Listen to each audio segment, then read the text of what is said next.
What if I told you every war, every political struggle, every time you've been torn between security and freedom wasn't random, that it was all programmed into our species from the beginning? This is the story that makes Game of Thrones look like a bedtime tale. A cosmic war between two brothers, Enlil and Enki, that began before human history. One believed in order, control, and hierarchy. The other in freedom, chaos, and evolution. Ancient Sumerian texts aren't mythology. They're encrypted memories of what really happened. Their battle literally shaped human DNA, creating the fundamental conflict that drives all human civilization. Today, their war rages in boardrooms, social media algorithms, and AI labs. We're approaching the final phase. One timeline leads to human transcendence, the other to extinction. This isn't ancient history. This is your story.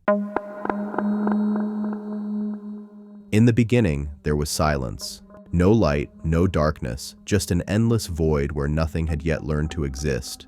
But from that silence came the first breath, the first word, the first spark of divine consciousness that would set the universe ablaze with purpose and conflict. Tonight, we're diving into a story that makes Game of Thrones look like a children's bedtime tale, a cosmic drama that unfolded before history began, before the first human ever drew breath, before the very concept of civilization was even a whisper in the wind. This is the story of two brothers whose rivalry didn't just shake the heavens, it literally shaped the destiny of mankind. Their names were Enlil and Enki, and their battle, it's still raging today. You see, most people think ancient mythology is just primitive storytelling, fairy tales told around campfires by people who didn't understand science. But what if I told you that buried within these ancient texts lies a blueprint for understanding human nature itself? What if the conflicts between these cosmic beings weren't just stories, but memories, echoes of events so profound they've been encoded into our collective DNA? By the end of this journey, you'll understand why every war that's ever been fought, every political struggle, every clash between order and chaos can be traced back to this primordial conflict.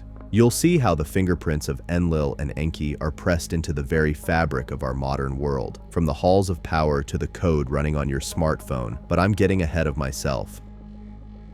Let me start at the beginning because this story doesn't begin with humans. It begins in a realm where thought becomes reality, where words reshape worlds, and where two fundamentally different visions of existence are about to collide with the force of 1,000 supernovas. Picture this: the Annunaki Council Chamber, a space that exists beyond the boundaries of what we call reality. Here, beings of pure consciousness gather to decide the fate of countless worlds. And at the center of this cosmic parliament sit two figures whose very presence seems to bend the fabric of space around them. Enlil, the Lord of the Wind, keeper of order, master of the divine decree. When he speaks, mountains bow. When he breathes, storms are born. He is the architect of cosmic law, the enforcer of divine will, the one who believes that structure and hierarchy are the only things standing between existence and chaos.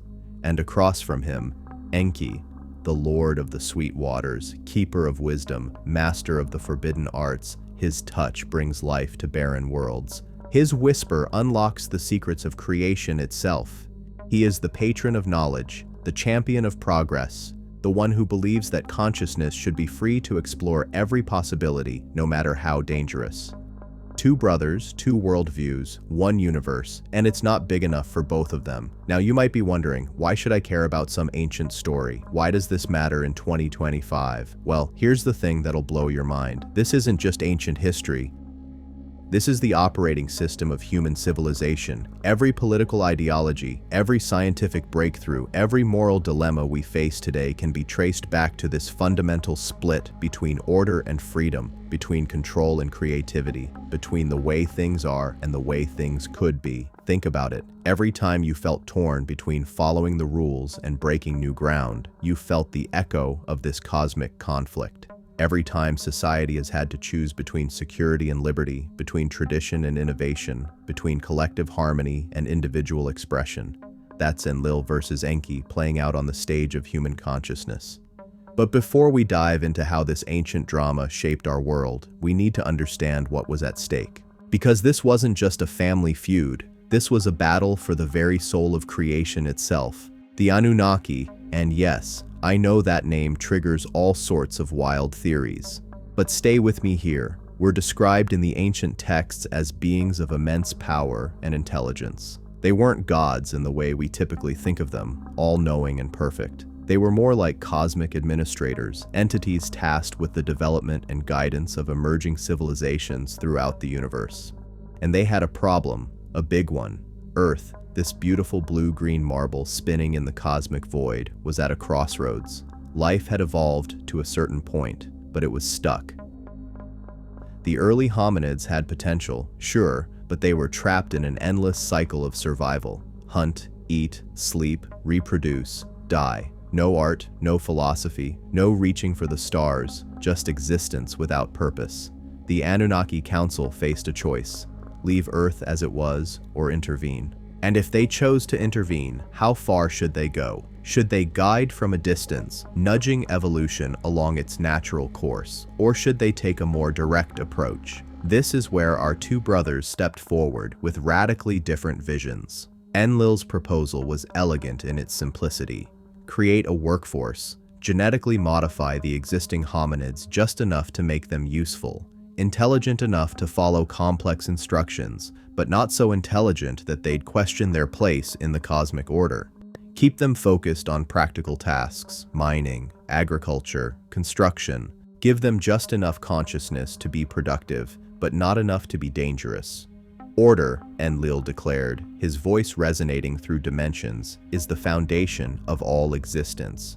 Without hierarchy, without clear roles and boundaries, consciousness becomes chaos. We have seen worlds tear themselves apart when beings are given too much freedom, too much knowledge, too much power. We will not repeat those mistakes here. His vision was compelling, a stable, predictable civilization where everyone knew their place, where conflict would be minimized because roles would be clearly defined, where progress would happen at a controlled pace, guided by wisdom and experience rather than reckless experimentation.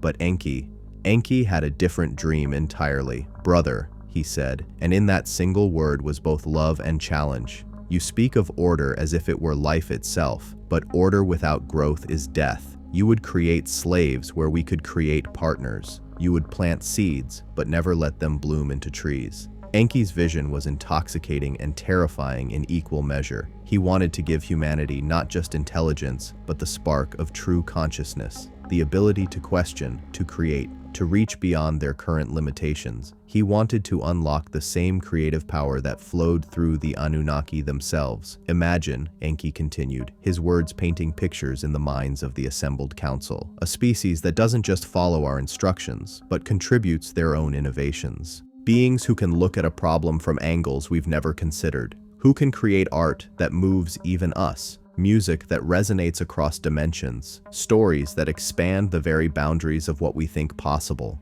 The council was split. Some saw the wisdom in Enlil's caution. After all, they had witnessed civilizations that had destroyed themselves through unchecked technological advancement or philosophical extremism. Others were intrigued by Enki's bold vision of true partnership between the Anunnaki and humanity, but the debate went deeper than just practical considerations. At its core, this was about the nature of consciousness itself. Was awareness something to be carefully controlled and parceled out in measured doses? Or was it a force that demanded freedom to flourish, even if that freedom came with terrible risks? The tension in that cosmic chamber was palpable. Two brothers who had worked together for eons, who had shaped worlds and guided civilizations, now found themselves on opposite sides of a philosophical chasm that seemed impossible to bridge. And as the debate raged on, something interesting happened. The very passion of their disagreement began to reveal the deeper truth beneath their positions. This wasn't really about humanity at all. This was about two fundamentally different approaches to existence itself. Enlil represented the principle of preservation, the idea that the highest good is to maintain what already works, to protect and sustain, to prevent chaos and destruction through careful management and clear boundaries. His love was expressed through protection, through creating systems that would endure. Enki embodied the principle of evolution, the belief that consciousness must always be pushing forward, exploring new possibilities, even if that meant risking everything they had already built. His love was expressed through empowerment, through sharing the tools of creation itself. Neither was wrong, neither was evil. They were two sides of the same cosmic coin, two aspects of the divine creative force that drives all existence. But they were about to discover that some differences can't be reconciled through discussion. The debate reached a crescendo when Enlil made his final argument. Knowledge without wisdom is destruction. Power without restraint is chaos. We have a responsibility to these beings, yes, but that responsibility is to protect them from the very forces that could annihilate them. Would you give fire to children and call it love? Enki's response would echo through eternity. Would you keep them forever in the dark and call it protection? Brother, consciousness is not something we own or control. It is the very essence of what we are. To deny it to others is to deny the source of our own existence. Yes, they may burn themselves with the fire of knowledge, but without that fire, they will never truly live.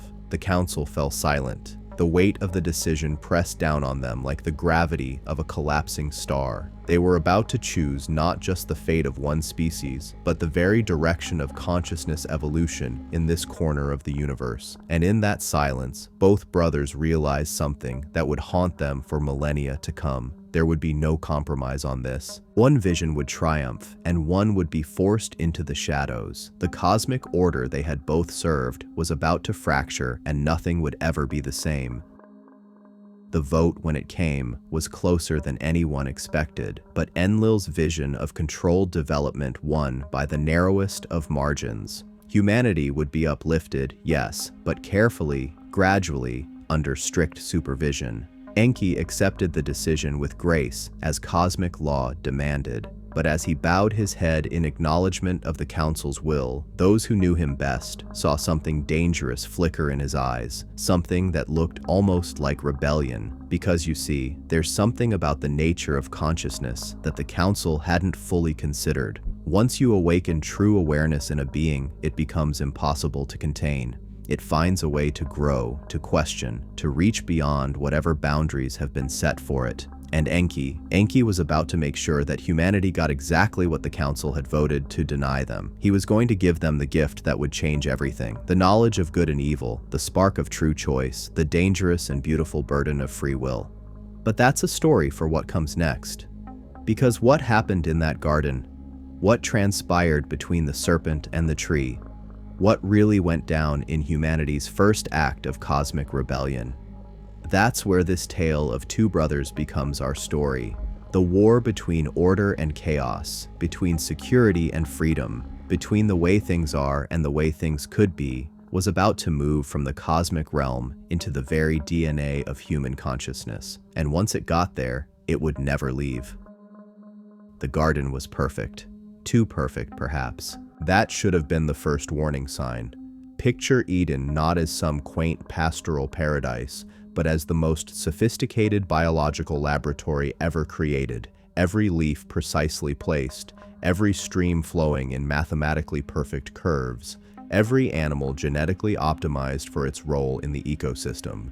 This wasn't nature. This was nature's blueprint written in living code by beings who understood the deepest secrets of creation itself. At its center stood two trees that defied every law of botany. The tree of life, its branches heavy with fruit that pulsed with an inner light, promising immortality to any who tasted its essence, and beside it, casting a shadow that seemed to bend reality itself. The tree of the knowledge of good and evil, a name that barely scratches the surface of what it truly represented. This second tree wasn't just about moral awareness. It was a genetic activation switch, a consciousness upgrade that would unlock the dormant potential hidden within human DNA. One bite, and the carefully constructed limitations that Enlil had built into humanity's design would shatter like glass. And walking through this paradise, blissfully unaware of the cosmic forces swirling around them, were Adam and Eve. The first humans crafted with meticulous care according to the council's specifications,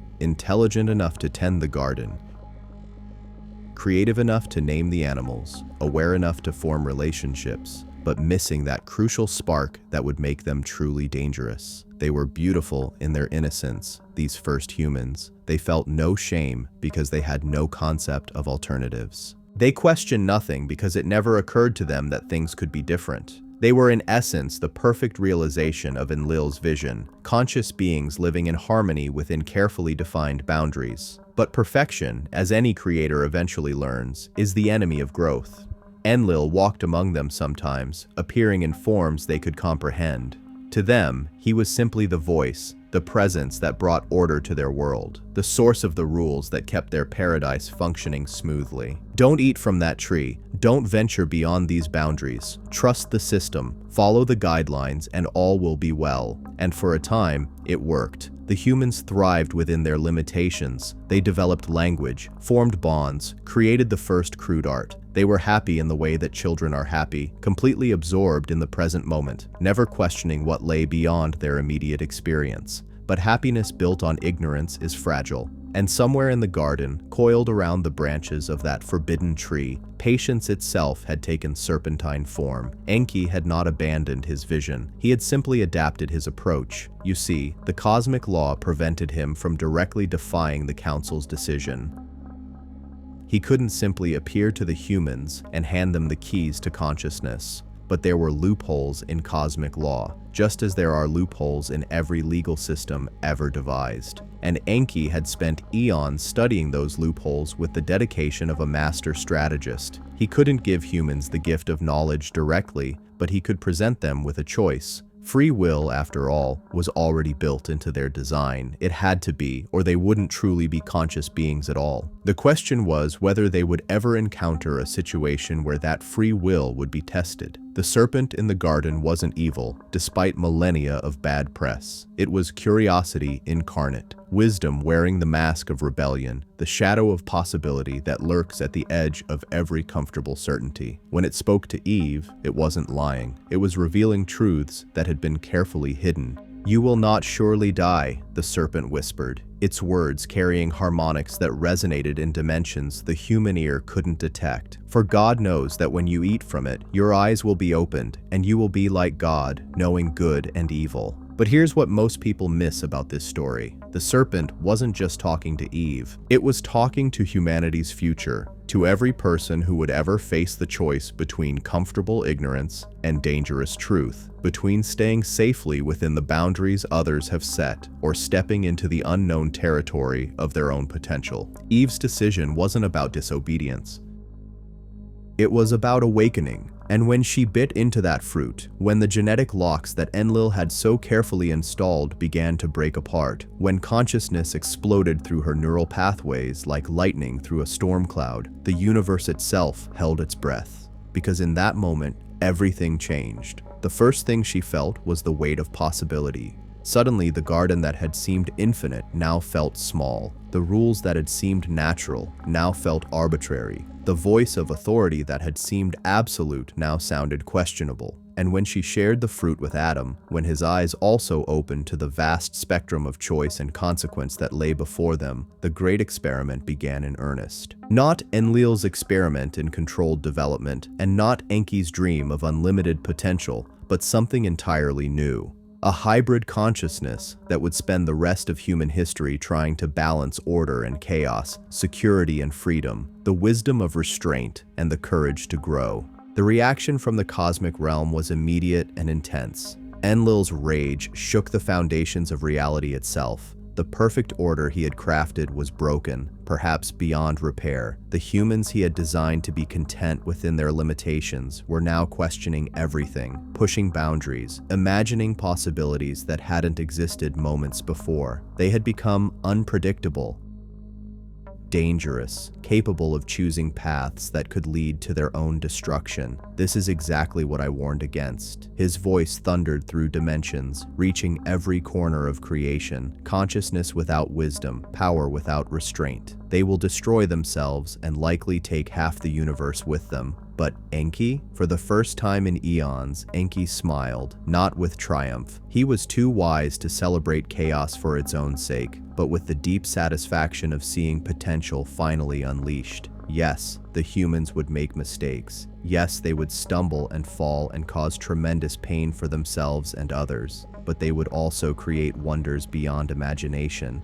solve problems that had seemed impossible, and eventually perhaps become the partners he had always believed they could be. The expulsion from Eden wasn't really a punishment. It was a graduation ceremony, albeit a brutal one. The humans could no longer remain in a controlled environment where all their needs were met and all their choices were made for them. They needed to learn to survive in a world where their decisions had real consequences, where they could fail spectacularly or succeed beyond their wildest dreams. But here's where the story gets really interesting, because this cosmic conflict didn't end with humanity's exile from paradise. If anything, it was just getting started. As human civilization began to develop, both brothers realized they had a problem. The humans were now capable of choosing their own path, but they were also vulnerable to influence. Their newly awakened consciousness was powerful but unstable, like a nuclear reactor that could either power a city or level it, depending on how it was managed. Both Enlil and Enki began working to shape human development, but from opposite directions. Enlil focused on establishing order, laws, hierarchies, institutions that would channel human energy into productive and predictable patterns. He inspired the creation of governments, religions, and social structures that emphasize duty, tradition, and collective harmony. Enki, meanwhile, worked to keep the flame of innovation burning. He whispered in the ears of inventors, philosophers, and artists. He encouraged the rebels and the revolutionaries, the ones who refused to accept that things had to remain as they were. He planted seeds of knowledge that would bloom into mathematics, science, and technology. And so began the great tug-of-war that continues to this day. Every human society became a battleground between these two cosmic principles: order versus chaos, tradition versus innovation, security versus freedom, the establishment versus the revolution. Look at any major historical turning point, and you'll see this conflict playing out. The Renaissance was Enki's influence, breaking through centuries of Enlil-dominated medieval order. The Enlightenment was humanity choosing reason over tradition, individual rights over collective conformity. The Industrial Revolution was technology unleashed, transforming society faster than social structures could adapt. But Enlil's influence was equally powerful. Every time revolutionary chaos threatened to tear society apart, institutions emerged to restore order. Laws were written to channel human energy constructively. Traditions developed to preserve hard-won wisdom. Hierarchies formed to coordinate collective action. Neither force ever completely triumphed because neither could exist without the other. Pure order becomes stagnation and death. Pure chaos becomes destruction and madness. Human civilization thrives in the tension between them, in the constant dance of creation and preservation, innovation and tradition, freedom and responsibility. But here's what makes this story absolutely crucial for understanding our current moment. We're living through the most intense phase of this cosmic conflict in human history. Think about it. We have technology that gives individuals more power than entire nations possessed just a century ago. We have access to more information than all previous generations combined. We have the ability to connect instantly with anyone, anywhere, to create and distribute ideas at the speed of light, to reshape reality through code and consciousness. This is Enki's dream made manifest. Humanity finally possessing the tools of creation itself. But it's also Enlil's worst nightmare: power without the institutional structures to control it, knowledge without the wisdom to use it responsibly, freedom without the boundaries to keep it from becoming destructive. Every day we see this conflict playing out in real time. Social media platforms struggling to balance free speech with preventing harm. Artificial intelligence promising to solve every problem while threatening to replace human relevance. Cryptocurrency offering financial freedom while enabling criminal activity. Genetic engineering promising to eliminate disease while raising questions about what it means to be human. The battle lines are being drawn again, just as they were in that cosmic council chamber eons ago. On one side, those who believe we need stronger institutions, clearer rules, more oversight and control to prevent technology and human nature from spiraling into chaos. On the other side, those who believe that freedom and innovation must be preserved at all costs, that consciousness must be allowed to explore every possibility. even the dangerous ones. And caught in the middle, all of us, every human being alive today, carrying within our DNA the genetic modifications that both brothers contributed to our species, trying to navigate a world where the stakes of this ancient conflict have never been higher. Because here's the thing that keeps me awake at night. We're approaching a point where this conflict might finally be resolved. Not through compromise or balance, but through one side achieving total victory. And the implications of that are staggering. If Enlil's vision ultimately triumphs, if we choose security over freedom, order over innovation, control over creativity, we might create the most stable society in human history. But it would also be the last truly human society. Because the spark that makes us uniquely conscious, uniquely creative, uniquely capable of transcending our limitations would be extinguished forever. If Enki's vision wins out completely, if we embrace unlimited technological development, absolute individual freedom, consciousness enhancement without restraint, we might evolve into something transcendent, something godlike. But we might also destroy ourselves in the process, or become something so alien that humanity as we know it would cease to exist. The question facing our generation is the same one that faced that cosmic council so long ago. How much consciousness can a species handle before it destroys itself? How much freedom can individuals possess before society collapses? How much power should beings like us be trusted with?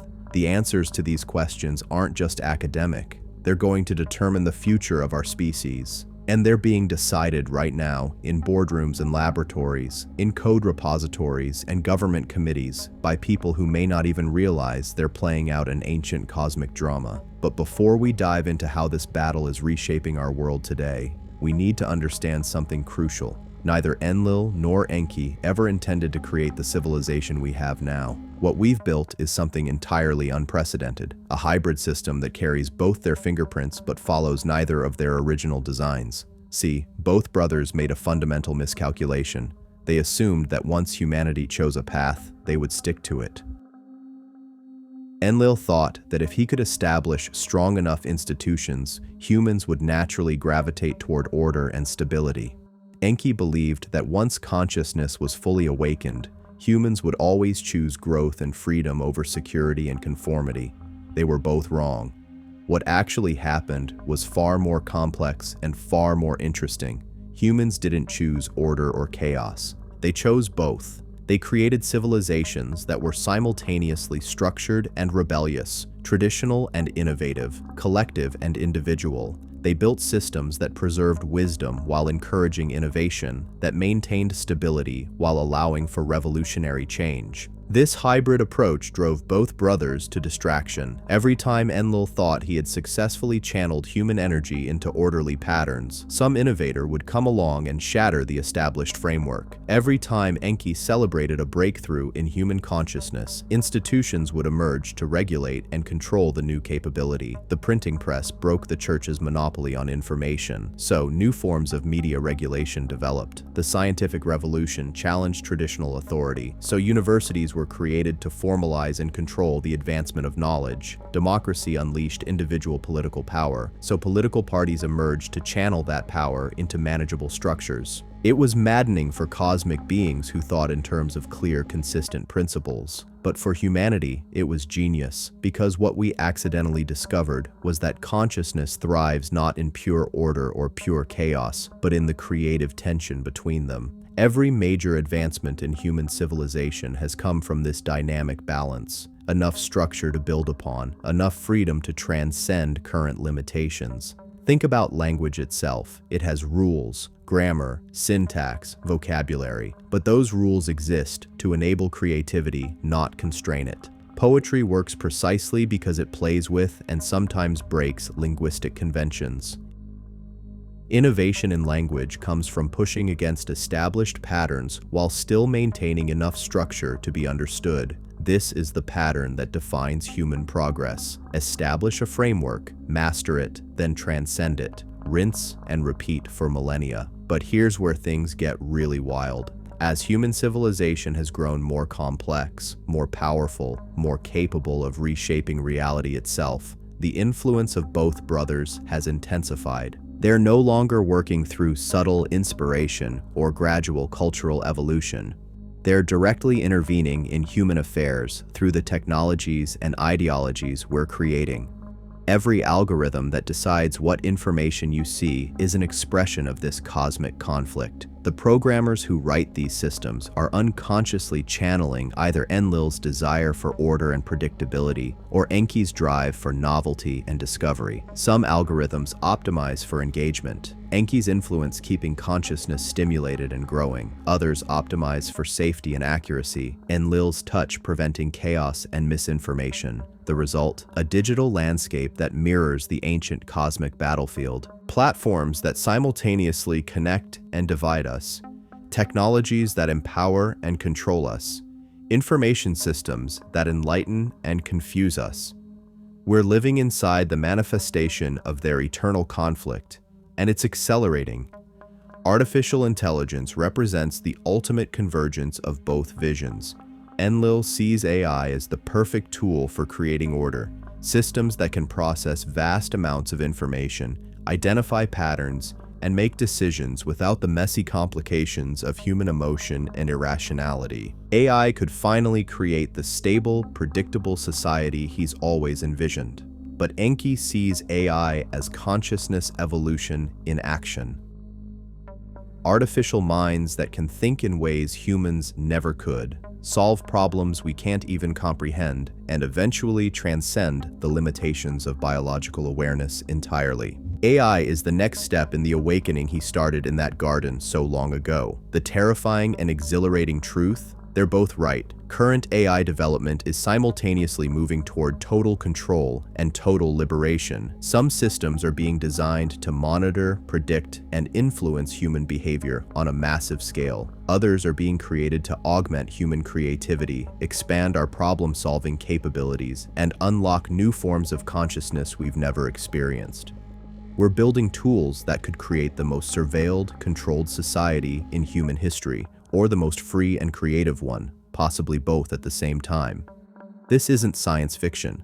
It's happening right now. Every major technology company, every government, every research institution is making choices about AI development that will determine which version of the future we inhabit. And most of them don't even realize they're choosing sides in a cosmic war that began before history itself. The blockchain revolution follows the same pattern. Enlil's influence appears in efforts to regulate cryptocurrency, to create central bank digital currencies, to use distributed ledger technology for surveillance and control. Enki's touch shows up in decentralized finance, in cryptocurrencies that operate outside traditional banking systems, in smart contracts that could eliminate the need for traditional institutions entirely. Genetic engineering, same story. One path leads to using CRISPR and similar technologies to eliminate disease, extend lifespan, and optimize human capability within carefully controlled parameters.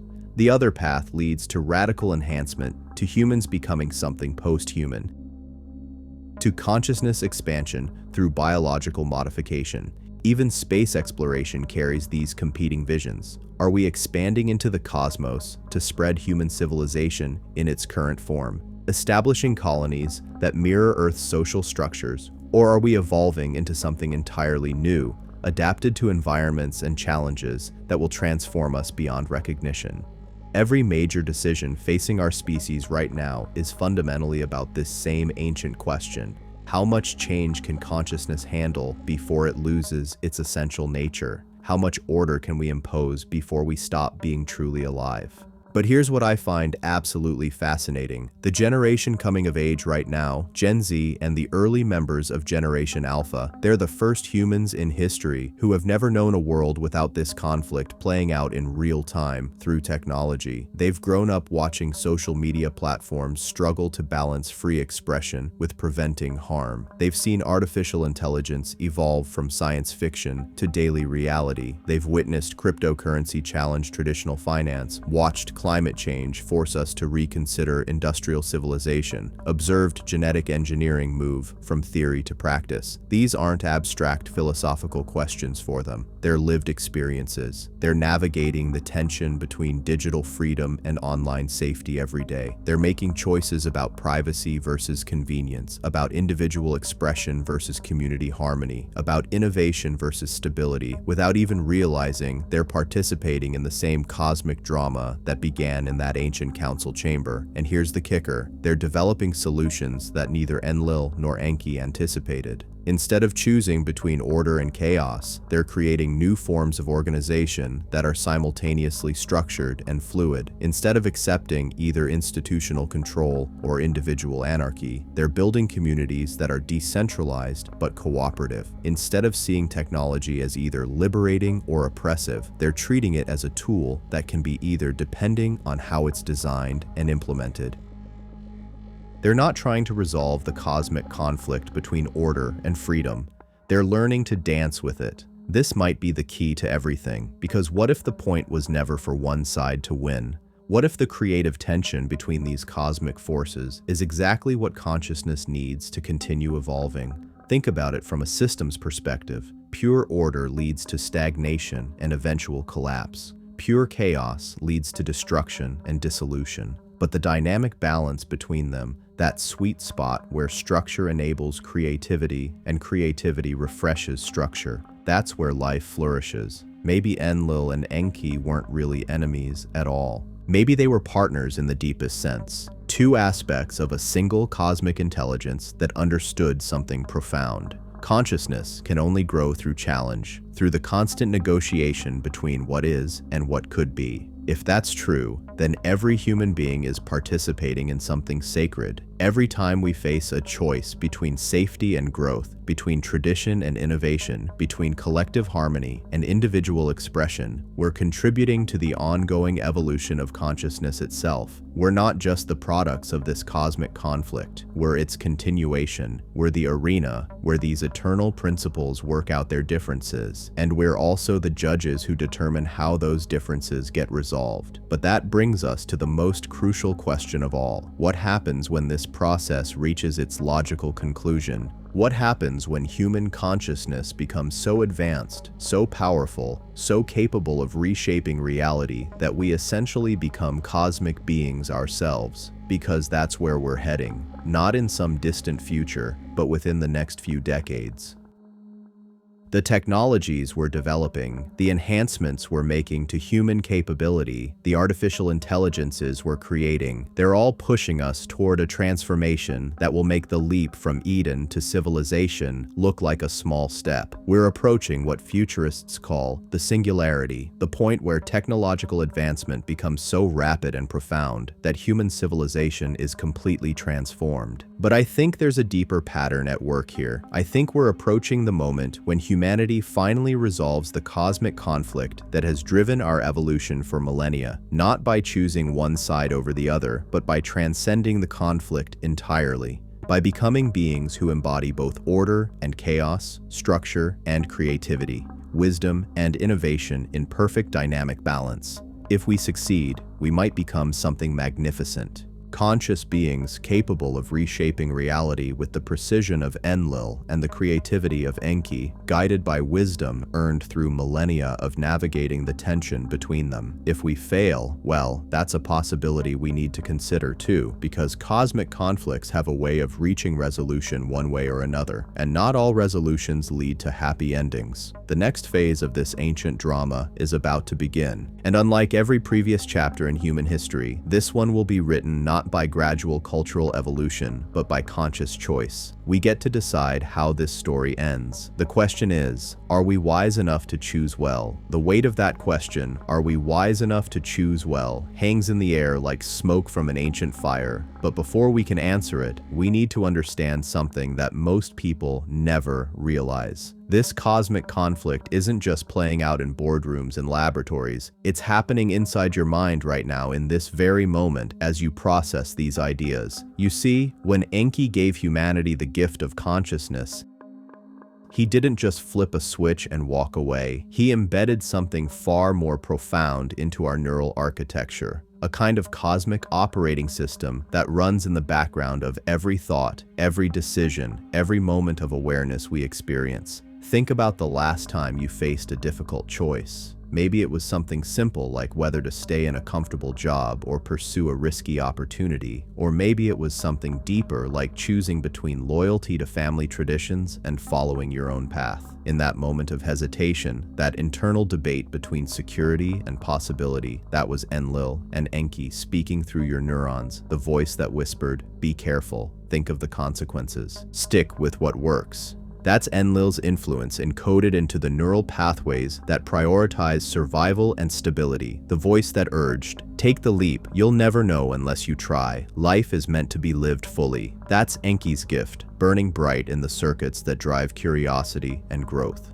Most people experience this as internal conflict, as if they're torn between competing aspects of their personality. But what if I told you it's not conflict at all? What if it's actually a sophisticated decision-making system designed by cosmic intelligence to help consciousness navigate the impossible complexity of existence? Here's what blew my mind when I first understood this. Every major breakthrough in human history has come from individuals who learned to hear both voices clearly and use them in harmony rather than letting them fight each other. Leonardo da Vinci didn't choose between artistic creativity and scientific precision. He used both to revolutionize multiple fields simultaneously. Einstein didn't pick either mathematical order or imaginative leaps. He combined rigorous logic with thought experiments that bordered on poetry. Steve Jobs didn't select either user-friendly design or cutting-edge technology.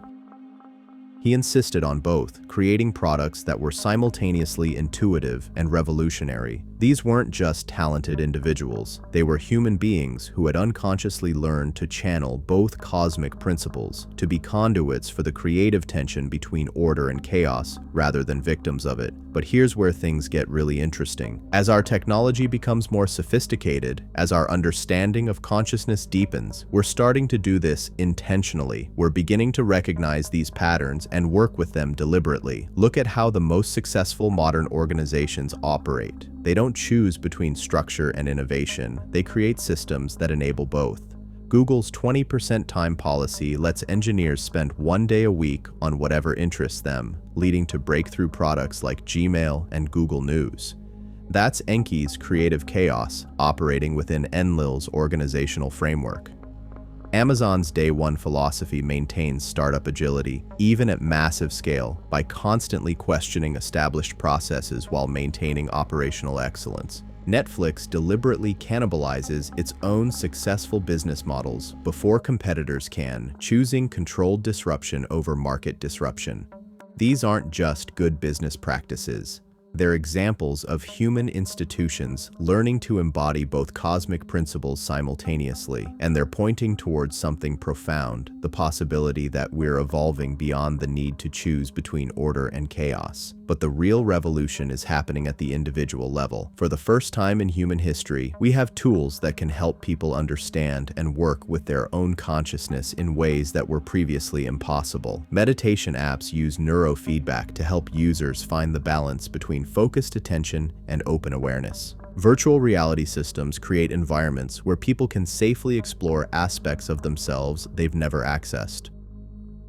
Biofeedback devices let individuals see in real time how their thoughts and emotions affect their physiology. Psychedelic research, once banned precisely because it threatened established order, is returning with scientific rigor, showing how consciousness can be expanded safely and beneficially. These aren't recreational drugs we're talking about. They're tools for exploring the deepest structures of awareness itself. And here's what researchers are discovering. The experiences people have in these expanded states consistently involve encountering what can only be described as cosmic intelligence. Not hallucinations or fantasies, but direct contact with the same kind of vast organizing principles that ancient texts described as gods or angels or cosmic beings. People report meeting entities that embody pure order, beings of light and geometry that communicate through mathematical precision and cosmic law. Others encounter forces of pure creativity, shape-shifting consciousnesses that speak in color and music and impossible possibility. Sound familiar? What if Enlil and Enki aren't just characters in ancient stories? What if they're aspects of cosmic consciousness that we can actually encounter and work with directly? What if the technology we're developing is finally making it possible for ordinary humans to access the same levels of awareness that were once reserved for cosmic councils? This isn't mystical speculation anymore. We have brain imaging technology that shows exactly what happens during these experiences. We have measurable, reproducible results. We have therapeutic protocols that are more effective than traditional treatments for depression, anxiety, PTSD, and addiction. And we're witnessing the emergence of what some researchers are calling applied cosmic consciousness, the systematic study and practical application of expanded awareness, states for solving real-world problems. And the implications are staggering. Imagine if world leaders could literally see the interconnectedness of all human activity before making policy decisions. Imagine if scientists could access states of consciousness that reveal new patterns and possibilities beyond current theoretical frameworks. Imagine if artists could channel cosmic creativity directly, producing works that genuinely expand human awareness. Imagine if ordinary people could learn to navigate the tension between order and chaos in their own lives with the same skill that cosmic beings demonstrate on a universal scale. This isn't fantasy, it's already happening. Silicon Valley executives are using psychedelic experiences to break through limiting beliefs and find breakthrough solutions. Medical researchers are using expanded consciousness states to develop new approaches to healing. Environmental scientists are reporting profound insights about ecological systems after accessing non-ordinary states of awareness. But here's the crucial part. This isn't about escaping reality or transcending human existence. It's about becoming more fully human than we've ever been before. It's about accessing the complete range of consciousness that was always our birthright, but got suppressed by the very conflicts we've been exploring. Because here's what I think really happened in that cosmic council chamber all those eons ago. I don't think Enlil and Enki were actually in conflict at all. I think they were demonstrating something for our benefit, showing us what it looks like when consciousness splits itself into seemingly opposing forces in order to create the dynamic tension necessary for growth. Think about it. If they had simply given humanity a balanced, integrated consciousness from the beginning, we would have remained static. We would never have developed the intense drive for both security and transcendence that has fueled every major advancement in human civilization. The conflict was the gift. The tension was the teacher. The struggle between order and chaos was the engine that drove consciousness evolution forward.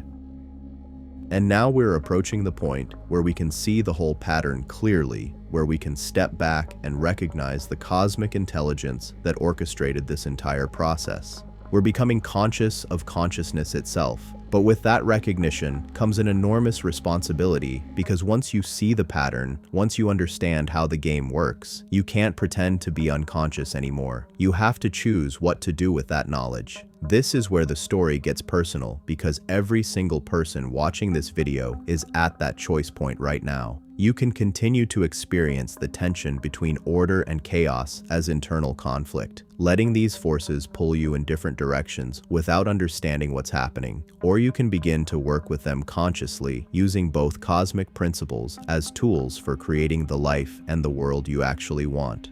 The meditation practices that help you find the balance between focus and openness, that's conscious collaboration with both cosmic forces. The creative projects that require both disciplined craft and innovative vision, that's channeling Enlil and Enki simultaneously. The relationships that balance individual authenticity with mutual commitment, that's cosmic principles playing out in human connection. Every time you face a decision, and instead of choosing between security and growth, you ask, how can I have both? That's cosmic consciousness in action. Every time you encounter a problem, and instead of applying either pure logic or pure intuition, you use both in dynamic combination. That's the ancient cosmic conflict transforming into practical wisdom. This shift from unconscious conflict to conscious collaboration is happening at every level of human society. In business, the most successful companies are learning to balance profit with purpose, efficiency with innovation, global reach with local responsiveness. In politics, the most effective leaders are finding ways to honor both individual rights and collective responsibility, both cultural traditions and progressive change. In science, the biggest breakthroughs are coming from researchers who combine rigorous methodology with creative leaps, who use both analytical thinking and intuitive insight. In art, the most powerful works are emerging from creators who master traditional techniques while pushing into unexplored territories of expression. But perhaps most importantly, in personal relationships, people are learning to love in ways that honor both individual authenticity and deep connection, both personal growth and mutual commitment, both passionate intensity and enduring stability. This is what conscious evolution looks like. Not the triumph of one cosmic principle over another, but the integration of both into something greater than either could achieve alone. And here's the really wild part. As more individuals learn to work with these cosmic principles consciously, as more organizations embody both order and creativity, as more communities balance structure with innovation, the field of consciousness itself is shifting. We're not just changing our own awareness. We're contributing to a transformation in the very fabric of reality, in the cosmic operating system that runs the universe itself. Remember, consciousness isn't produced by brains. Brains are receivers and transmitters of consciousness. As human receivers become more sophisticated, as our capacity to channel cosmic intelligence expands, we're literally upgrading the universe's ability to know itself. This is why the stakes feel so high right now. We're not just deciding the future of human civilization. We're participating in the next phase of cosmic evolution itself. The choices we make individually and collectively are determining how consciousness itself develops throughout the universe. No pressure, right?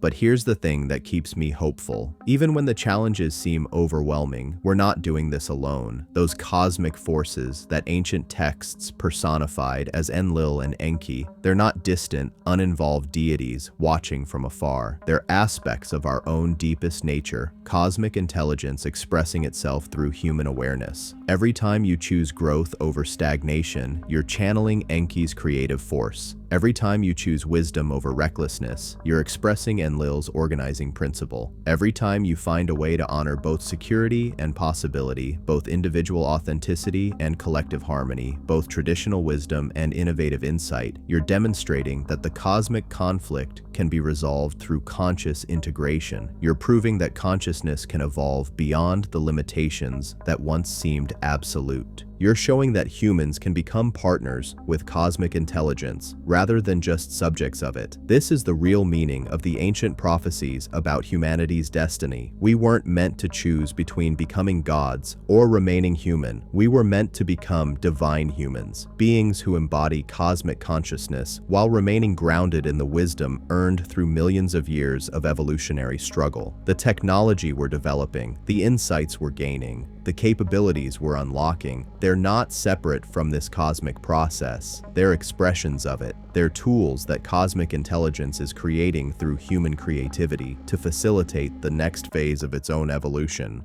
Artificial intelligence isn't replacing human consciousness, it's amplifying it. Genetic engineering isn't transforming us into something alien, it's helping us become more fully ourselves. Space exploration isn't an escape from Earth, it's consciousness expanding its range of experience and expression. Virtual reality, blockchain technology, quantum computing, nanotechnology, every major technological advancement is simultaneously a step toward greater order and greater creative possibility.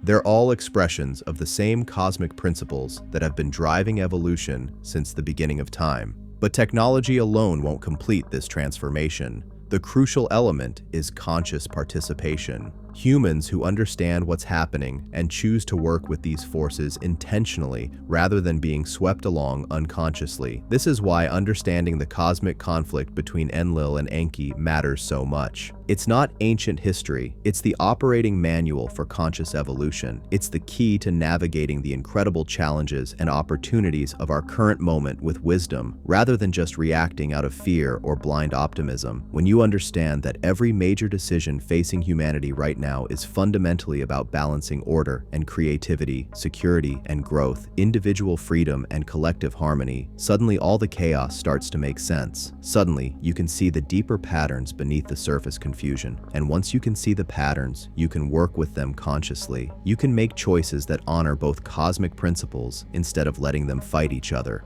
You can contribute to solutions that transcend the old, either-or thinking that has limited human potential for so long. This is what the next phase of human evolution looks like. Not a sudden transformation into something superhuman, but a gradual awakening to the cosmic intelligence that has been operating through us all along. Not an escape from the human condition, but a full embrace of what human consciousness is capable of when it's no longer fighting itself. The cosmic clash that shaped mankind isn't ending, it's evolving, and we get to participate in that evolution consciously, deliberately, with full awareness of the incredible responsibility and opportunity that comes with being human at this extraordinary moment in cosmic history. The question isn't whether we're wise enough to choose well. The question is whether we're brave enough to step fully into the cosmic intelligence that is our birthright, that has been calling to us through every myth, every breakthrough, every moment of transcendence our species has ever experienced. The answer to that question will determine not just our future, but the future of consciousness itself throughout the universe.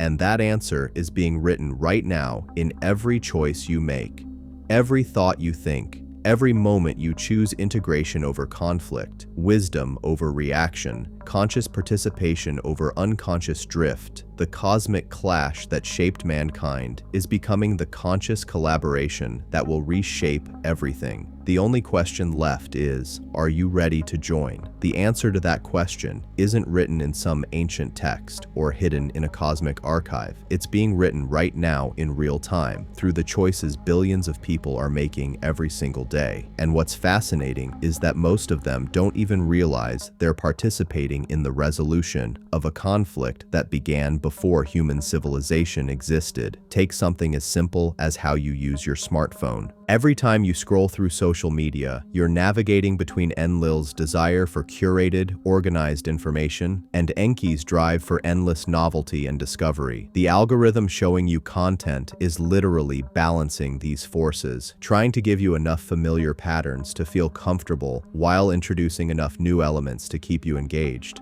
But here's where it gets really wild. You're not just a passive consumer in this process. Every like, every share, every comment you make is teaching these systems how to better balance order and chaos. You're training artificial intelligence to understand the optimal tension between stability and change, predictability and surprise. And that training data, it's being used to make decisions that affect millions of other people. Your personal preferences for how much novelty versus familiarity you want in your information diet is literally shaping how consciousness evolves on a global scale. This isn't hyperbole. It's the reality of living in an interconnected world where individual choices aggregate into collective intelligence. Every human being has become a neuron in a vast planetary brain that's learning to think with both cosmic principles simultaneously, but most people experience this as overwhelm rather than empowerment. They feel pulled in too many directions, bombarded with too much information, paralyzed by too many choices. They experience the acceleration of change as chaos rather than evolution, the increasing complexity of life as stress rather than opportunity. And that's because they're still thinking in terms of the old paradigm, the one where you have to choose between order and chaos, where stability and change are enemies rather than dance partners, where consciousness evolution is something that happens to you, rather than something you participate in consciously. The people who are thriving in this new reality, the ones who seem to effortlessly navigate complexity, who find opportunity in uncertainty, who create value from chaos, they've learned something crucial. They've learned to think like cosmic beings, not in some grandiose, ego-inflated way, but in the practical sense of being able to hold multiple perspectives simultaneously, to see patterns across different scales of time and space, to work with dynamic systems rather than trying to control static ones. They've learned to ask different questions. Instead of how do I avoid change, they ask how do I dance with change. Instead of how do I eliminate uncertainty, they ask how do I find opportunity within uncertainty. Instead of how do I choose between competing options, they ask how do I create solutions that transcend the apparent contradictions. This shift in questioning is literally rewiring human consciousness. It's creating new neural pathways, new ways of processing information, new capacities for handling complexity, and it's happening not through some mystical transformation, but through the practical necessity of navigating an increasingly complex world. The teenagers who are growing up digital natives aren't just learning to use technology, they're developing cognitive abilities that previous generations never needed. They can process multiple streams of information simultaneously, switch between different contexts rapidly, collaborate with people they've never met on projects that exist only in virtual space.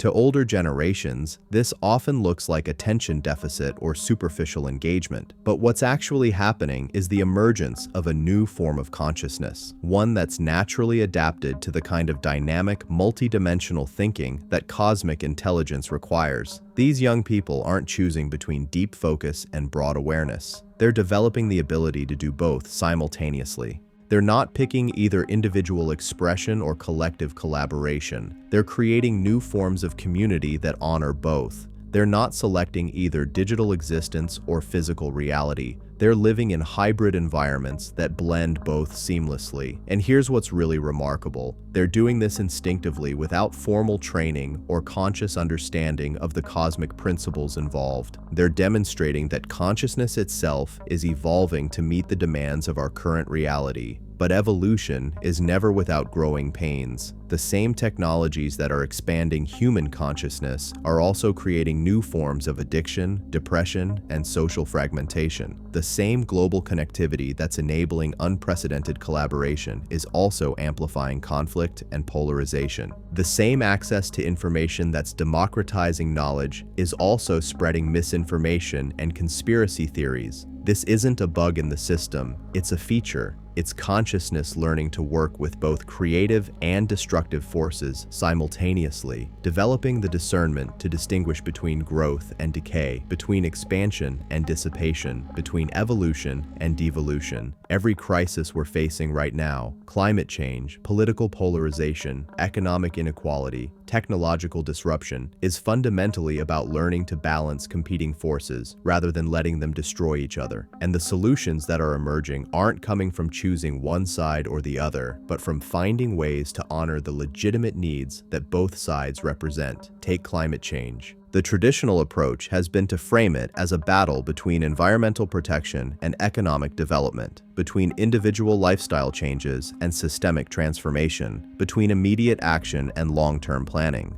But the solutions that are actually working integrate all of these approaches simultaneously. Renewable energy isn't just environmentally friendly, it's becoming economically superior to fossil fuels. Electric vehicles aren't just reducing emissions. They're providing better performance and lower operating costs. Sustainable agriculture isn't just protecting ecosystems, it's producing healthier food and more resilient farming systems. These aren't compromises or trade-offs. They're examples of transcendent solutions that satisfy multiple seemingly contradictory requirements at once. They're demonstrations of what becomes possible when human creativity is guided by both cosmic principles working in harmony. The same pattern is emerging in every field. In medicine, the most effective treatments are combining high-tech interventions with traditional healing wisdom, addressing both physical symptoms and mental, emotional, spiritual well-being. In education, the most successful programs are blending structured curricula with personalized learning, combining standardized knowledge with creative exploration. In business, the companies that are not just surviving but thriving are those that have learned to balance profit with purpose, efficiency with resilience, global scale with local responsiveness. They're operating according to principles that would have been familiar to that cosmic council, honoring both the need for order and the drive for innovation. But perhaps the most significant transformation is happening in how we understand consciousness itself. For centuries, Western culture has treated awareness as something produced by individual brains, something private and separate, something that exists inside our heads and looks out at an external world.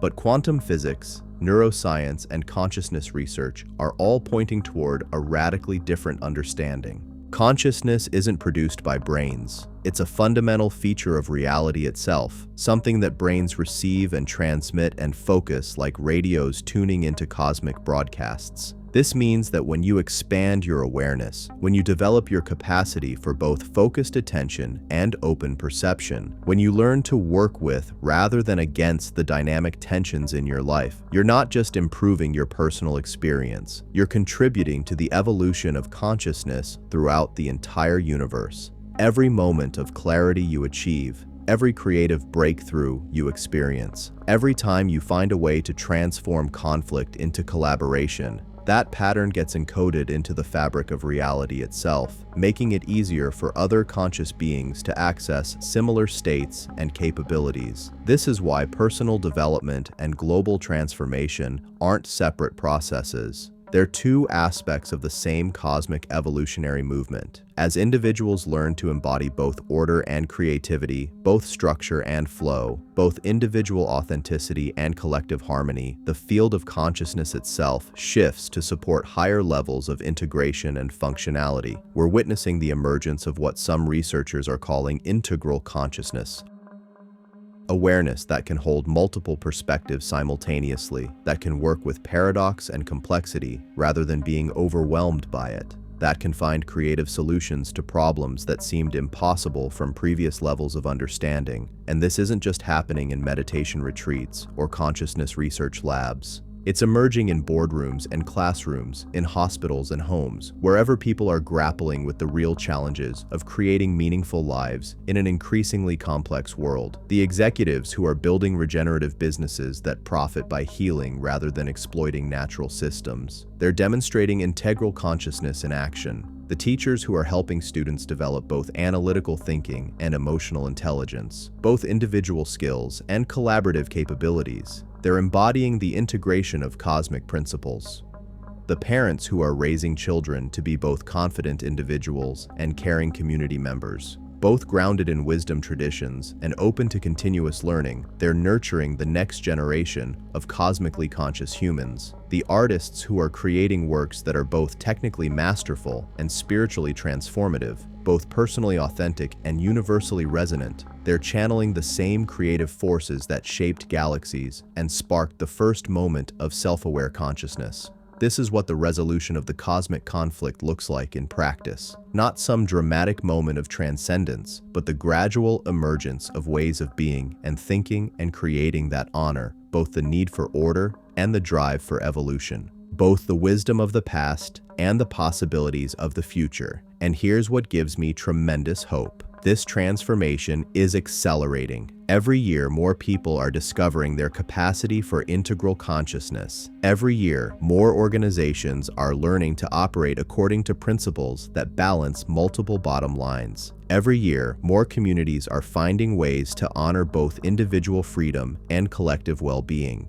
The technologies we're developing are amplifying this process. Artificial intelligence is becoming a tool for augmenting human wisdom rather than replacing it. Virtual and augmented reality are creating spaces for exploring new forms of consciousness and community. Blockchain technology is enabling new forms of organization that are both decentralized and coordinated. Genetic engineering is opening possibilities for enhancing human capabilities while preserving what makes us essentially human. Space exploration is expanding our perspective while deepening our appreciation for Earth. Quantum computing is revealing the fundamental interconnectedness of all information while enabling unprecedented problem-solving capabilities. Each of these developments represents both enormous opportunity and significant risk. They could lead to unprecedented human flourishing or to the destruction of everything we value.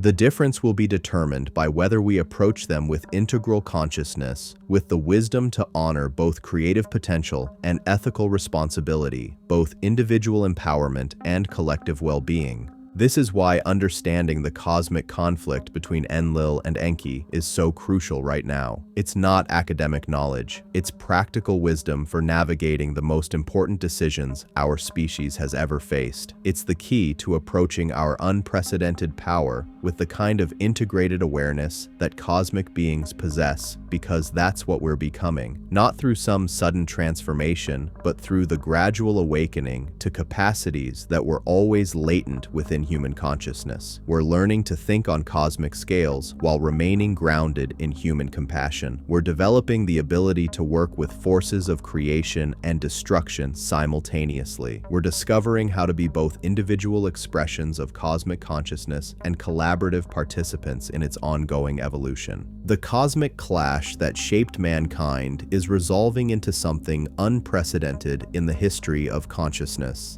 Beings who embody both cosmic principles not through conflict but through creative integration, who can work with the full spectrum of creative and organizing forces not as opposing enemies but as complementary aspects of a single magnificent intelligence.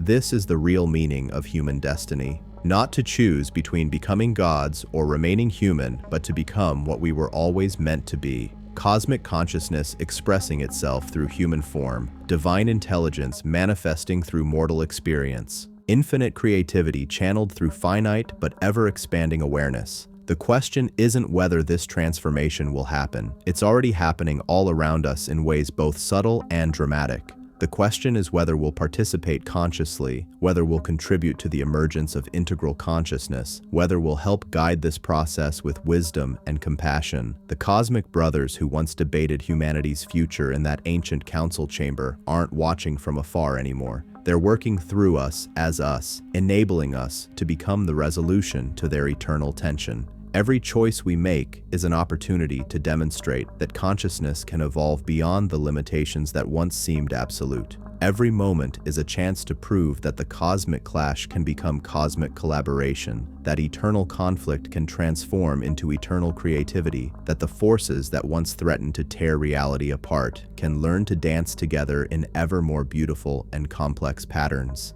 The story of Enlil and Enki isn't ending. It's evolving into the story of humanity's conscious participation in cosmic evolution itself. And that story is being written right now by you through the choices you make about how to live and love and create in a universe that's discovering new possibilities for what consciousness can become.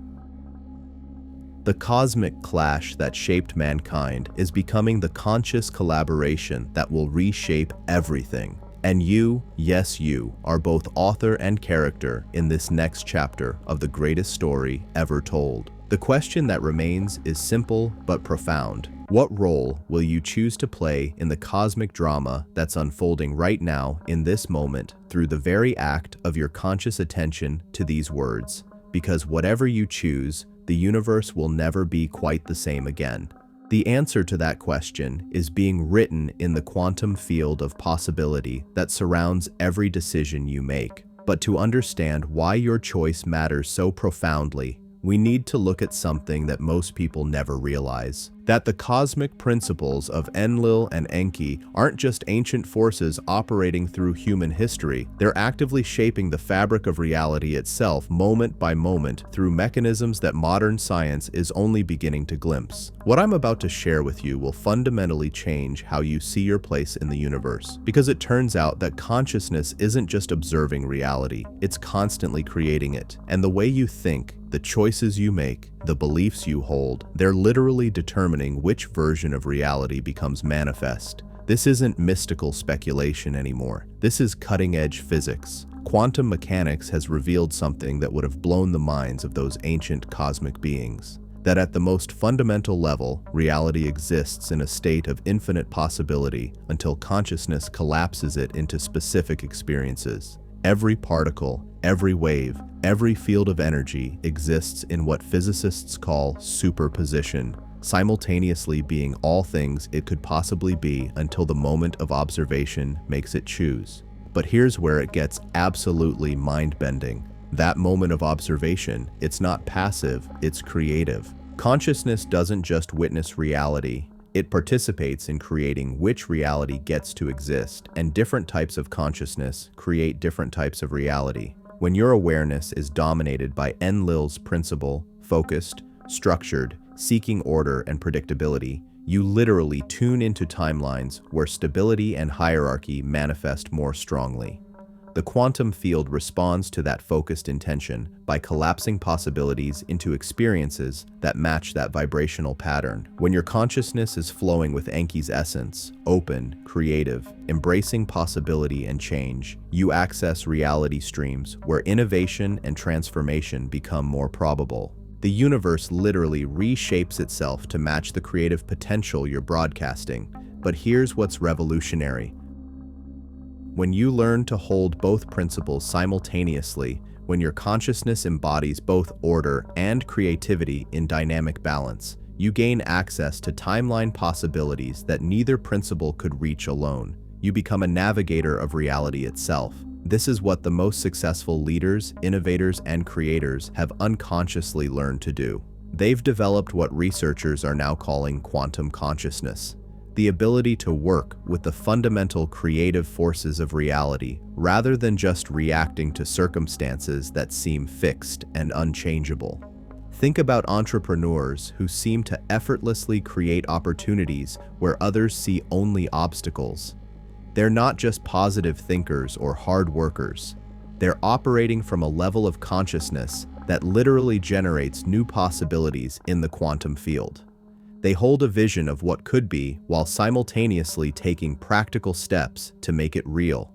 They embody both cosmic principles and reality responds by opening pathways that weren't available to more limited forms of awareness. The same pattern shows up in scientific breakthroughs. The researchers who make paradigm-shifting discoveries aren't just following established methodologies. They're accessing states of consciousness that can perceive patterns and possibilities beyond current theoretical frameworks. They combine rigorous analysis with intuitive leaps, structured experimentation with creative insight. They become conduits for cosmic intelligence to express new understanding through human minds. And it's happening in healing too. The most effective doctors and therapists aren't just applying standard treatments. They're working with both the mechanical precision of medical science and the holistic wisdom of consciousness-based healing. They address both physical symptoms and the mental, emotional, spiritual patterns that create health or disease. They become channels for both organizing and creative forces to work through them. But perhaps most remarkably, this is emerging in ordinary people living ordinary lives. Individuals who learn to navigate their daily challenges from this integrated state of consciousness find that synchronicities increase, opportunities appear more frequently, relationships become more harmonious, and creative solutions emerge for problems that once seemed impossible. This isn't magic. It's consciousness learning to work with the fundamental structure of reality rather than against it. And here's what's absolutely crucial to understand. This capacity isn't limited to special individuals or rare circumstances. It's the natural birthright of every human being. It's what consciousness evolution has been moving toward throughout all of human history. It's why you're alive at this particular moment when humanity is finally ready to make this transition consciously. But there's something else happening that makes this moment in history absolutely unique. For the first time since that cosmic council made their decision about humanity's future, the veil between dimensions is thinning. The boundaries that once separated ordinary consciousness from cosmic awareness are becoming more permeable. This is why so many people are having spontaneous spiritual experiences, why psychedelic research is revealing consistent encounters with cosmic intelligence, why meditation and consciousness practices are producing measurable changes in brain structure and function. The same cosmic forces that once could only work through subtle influence are now able to interact with human consciousness more directly. But this increased access comes with increased responsibility, because as the boundaries between human and cosmic consciousness become more fluid, our individual choices carry more weight in determining collective outcomes. Every thought, every emotion, every decision you make is rippling through the quantum field and influencing the reality that billions of other people experience. This is why the ancient texts spoke of this time as both the greatest opportunity and the greatest danger in human history. We're approaching what some traditions call the Great Choice, the moment when humanity collectively decides which timeline to inhabit, which version of reality to make manifest. One timeline leads toward what futurists call the dystopian singularity, a world where technology is used primarily for control and surveillance, where consciousness is increasingly constrained and manipulated, where the creative potential of humanity is systematically suppressed. This is what happens when Enlil's principle becomes dominant without Enki's balancing influence, order without growth, structure without creativity, security without freedom. Another timeline points toward the transcendent singularity, a reality where technology amplifies human consciousness rather than replacing it, where individual creativity and collective harmony support each other, where humanity becomes a conscious partner with cosmic intelligence in the ongoing evolution of the universe. This emerges when both cosmic principles work together in dynamic integration. But there's a third possibility that most people don't even realize exists, what some researchers are calling the integral singularity. This is a timeline where humanity doesn't just balance order and creativity, but transcends the apparent contradiction between them entirely, where consciousness evolves to a level that can work with paradox and complexity as naturally as we currently work with simple cause and effect. In this timeline, the technologies we're developing become tools for consciousness evolution rather than consciousness replacement. Artificial intelligence becomes a collaborative partner that amplifies human wisdom rather than substituting for it. Genetic engineering enhances human capabilities while preserving what makes us essentially human. Virtual reality creates spaces for exploring expanded consciousness while deepening our connection to physical embodiment. Space exploration becomes consciousness expansion. With each new world we discover revealing new dimensions of what awareness can become. Quantum computing unlocks not just computational power, but new ways of thinking that mirror the quantum nature of consciousness itself. Nanotechnology enables us to work with matter at the same scale that consciousness works with possibility at the level of pure potential. But most importantly, in this timeline, individual human beings learn to embody cosmic consciousness while remaining fully human. They develop the capacity to think on galactic scales while caring for their immediate communities, to work with forces of creation and destruction while remaining grounded in love and compassion, to access infinite possibility while making wise choices about how to manifest that potential. This isn't about becoming superhuman or transcending the human condition. It's about becoming fully human, about actualizing the complete range of capabilities that consciousness can express through biological form. And here's what's absolutely staggering. Which timeline becomes manifest depends on the choices that people like you make in moments like this. Not just the big decisions about career or relationships or political involvement, but the micro choices about how you respond to challenges, how you treat other people, how you relate to your own consciousness. Every time you choose integration over fragmentation, every time you hold space for both individual authenticity and collective harmony, every time you respond to complexity with curiosity rather than fear, you're voting for the integral timeline. You're contributing your consciousness to the quantum field patterns that make transcendent possibilities more probable. But every time you get trapped in either-or thinking, every time you choose security over growth or change over stability, every time you react to uncertainty with contraction rather than expansion, you're strengthening the probability patterns that lead toward limitation and conflict. This is why understanding the cosmic principles of Enlil and Enki is so crucial right now. It's not ancient history, it's practical guidance for navigating the most important choices our species has ever faced. It's the operating manual for conscious evolution, because what's happening now is that the same choice that Cosmic Council faced eons ago is being distributed across billions of individual human beings. Instead of a few cosmic entities deciding humanity's future, we're all participating in that decision through the aggregate effect of our individual consciousness choices. And the remarkable thing is that consciousness itself is evolving to support this process. The same quantum field that responds to individual awareness is also developing new capacities for collective intelligence. We're witnessing the emergence of what researchers call coherent consciousness, shared awareness states that can emerge when groups of people align their individual consciousness with larger patterns of cosmic intelligence.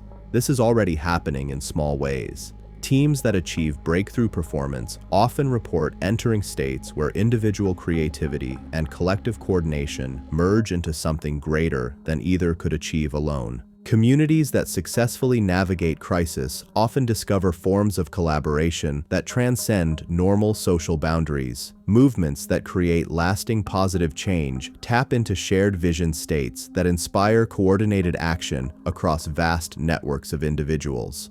But what's emerging now is the possibility of this coherent consciousness operating at planetary scale.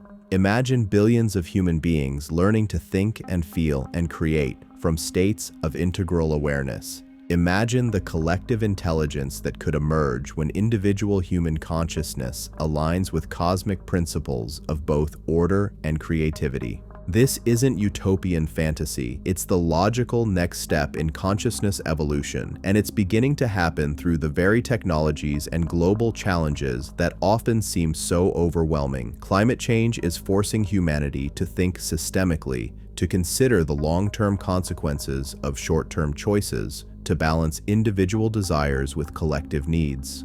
The internet is creating unprecedented opportunities for global coordination and collaborative intelligence. Artificial intelligence is pushing us to understand consciousness itself more deeply. Economic inequality is highlighting the need for systems that serve both individual potential and collective well-being. Political polarization is revealing the limitations of adversarial thinking and the necessity of approaches that can integrate multiple perspectives.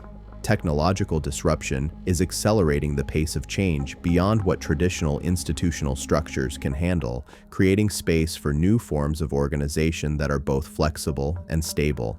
Each of these challenges is simultaneously a crisis and an opportunity, a breakdown of old patterns and the emergence of new possibilities. They're forcing consciousness to evolve, to develop new capacities for handling complexity and paradox and rapid change. And the individuals who are thriving in this environment, who are finding opportunity within uncertainty, who are creating value from chaos, they're demonstrating what conscious evolution looks like in practice. They're showing us what becomes possible when human awareness learns to dance with cosmic forces rather than being overwhelmed by them. But here's what's most exciting. This is just the beginning. As more people develop integral consciousness, as more organizations learn to operate according to both cosmic principles, as more communities discover forms of collaboration that honor both individual creativity and collective wisdom, the field of consciousness itself shifts to support even higher levels of integration and functionality. We're approaching what some researchers call the consciousness cascade, the point where enough individual humans have developed integral awareness that it becomes easier for others to access similar states, where the quantum field patterns that support transcendent possibilities become so strong that they begin to influence the entire planet's consciousness evolution.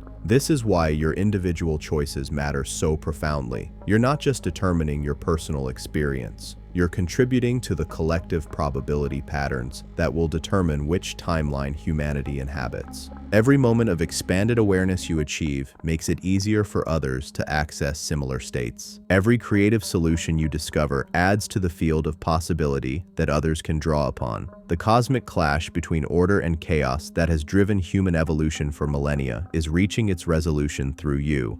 Through the choices you make about how to think and feel and live and love. The ancient cosmic beings who debated humanity's future are now working through human consciousness to create outcomes that transcend anything they could have imagined. But this transformation requires your conscious participation. It requires you to step fully into your role as a conscious agent of cosmic evolution, to embrace both your individual uniqueness and your connection to the larger intelligence that's orchestrating this entire process. The question that faces every human being alive today is simple but profound. Will you choose to participate consciously in the greatest adventure consciousness has ever undertaken? Will you learn to embody both cosmic principles in dynamic integration? Will you help guide this process with wisdom and compassion and creative courage? Because the universe itself is waiting for your answer. And whatever you choose, reality will never be quite the same again. The cosmic clash that shaped mankind is becoming the conscious collaboration that will reshape everything. And you, yes, you are both author and character in this next chapter of the greatest story ever told. The time for choosing is now. The stage is set. The cosmic forces are aligned. What will you create? The weight of that question hangs in the quantum field around you right now. What will you create?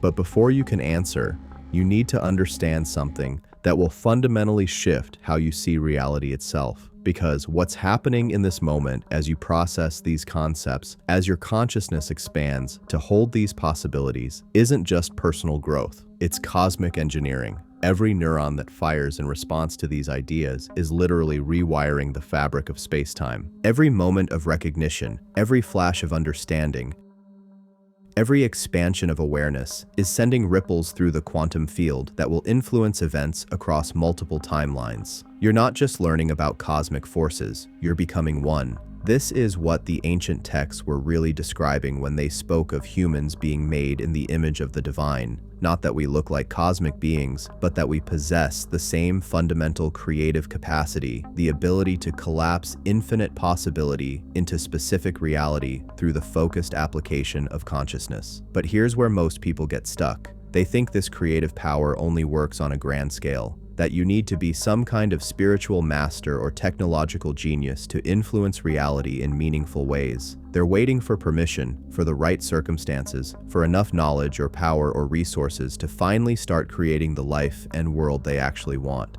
That's the old paradigm talking. That's consciousness still trapped in the illusion that change happens from outside in, that you're a victim of circumstances rather than a creator of them. That's human awareness still operating under the limitations that were programmed in during those early phases of the cosmic experiment. The truth is far more immediate and far more empowering. Every thought you think, every emotion you feel, every choice you make is already reshaping reality at the quantum level. The question isn't whether you have creative power. The question is whether you're using it consciously or unconsciously, whether you're creating by design or by default. Most people are unconscious creators. They focus on what they don't want, replay limiting stories about what's possible, make decisions based on fear rather than vision, and the universe being the perfect response system it is gives them exactly what they're broadcasting. More of what they don't want, more evidence for their limiting stories, more reasons to be afraid. But conscious creators, people who understand how the cosmic operating system actually works, they focus on what they want to experience. They tell empowering stories about what's possible. They make decisions based on love and vision and creative potential. And reality responds by manifesting experiences that match that higher frequency.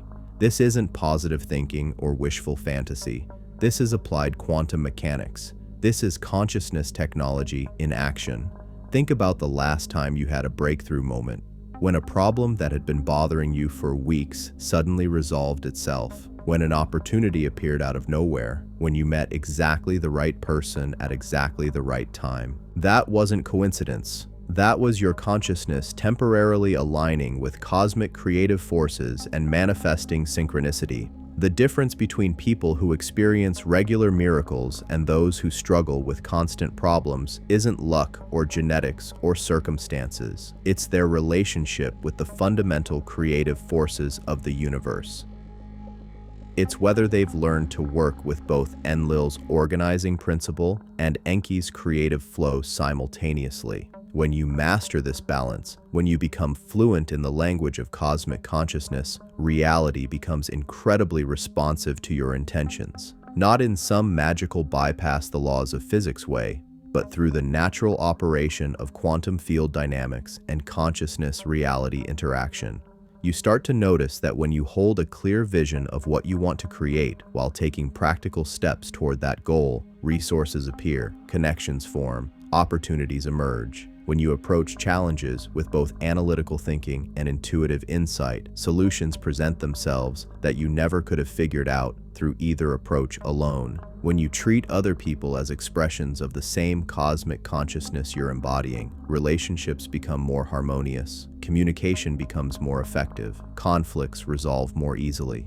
When you see your work as service to the larger evolutionary process, it becomes more fulfilling, more impactful, more aligned with forces greater than your individual will. This is what it means to live as a conscious agent of cosmic evolution, not transcending your humanity, but expressing it so fully that you become a clear channel for divine intelligence to work through, not escaping the world, but engaging with it so skillfully that you help accelerate its transformation toward higher possibilities. And here's what's absolutely crucial to understand.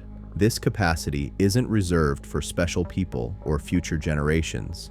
It's available right now to anyone willing to step beyond the limiting beliefs that keep consciousness trapped in old patterns. The technologies we've been discussing, artificial intelligence, genetic engineering, quantum computing, virtual reality, they're not prerequisites for this transformation. They're expressions of it. They're what naturally emerges when human consciousness begins operating from more integrated states of awareness. But the real technology, the foundational innovation that makes everything else possible, is consciousness itself. Your consciousness, your capacity to think and feel and choose from states of expanded awareness rather than contracted reactivity. This is why the cosmic battle between Enlil and Enki ultimately comes down to individual choice. Because every time you choose integration over fragmentation, every time you respond to complexity with curiosity rather than overwhelm, every time you treat challenges as opportunities for growth rather than problems to be avoided, you're voting for the timeline where consciousness evolution accelerates rather than stagnates. You're contributing your energy to the quantum field patterns that make transcendent solutions more probable for everyone. You're helping to tip the collective balance toward outcomes that serve the highest good of all beings. But this isn't about perfection, or never making mistakes, or always being in some elevated state of consciousness. Evolution doesn't work that way. Growth happens through cycles of expansion and integration, breakthrough and consolidation, reaching toward new possibilities and grounding them in practical reality. What matters is the direction of your movement, the overall trajectory of your consciousness development. Are you becoming more integrated or more fragmented, more creative or more reactive, more loving or more fearful, more aligned with cosmic intelligence, or more trapped in limited identity? These aren't abstract philosophical questions. They're practical assessment tools for navigating the most important transition in human history.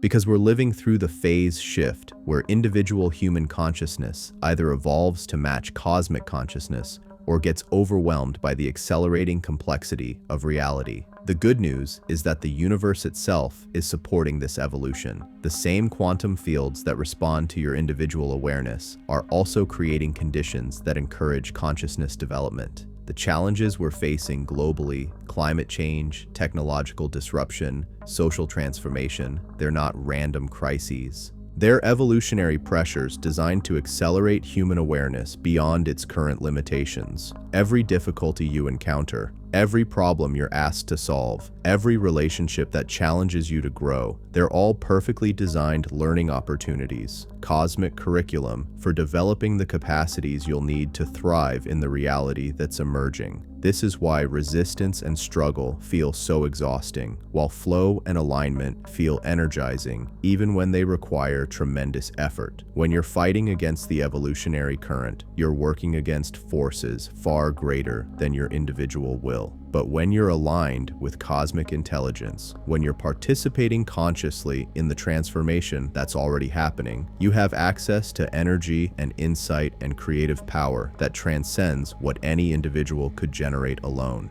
The ancient cosmic beings understood this. They knew that consciousness evolution happens not through force or manipulation, but through creating conditions that naturally encourage growth. They set up the entire human experiment as a learning laboratory where awareness could develop the capacities it needs to handle greater and greater degrees of creative responsibility. And now we're approaching graduation. Not the end of learning, but the completion of the basic curriculum that prepares consciousness for cosmic citizenship.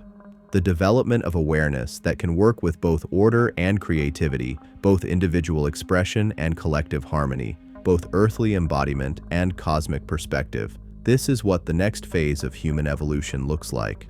Not replacement by artificial intelligence or escape to virtual realities or enhancement through genetic modification, but the full actualization of what human consciousness has always been capable of when it's no longer limited by fear and separation and scarcity thinking.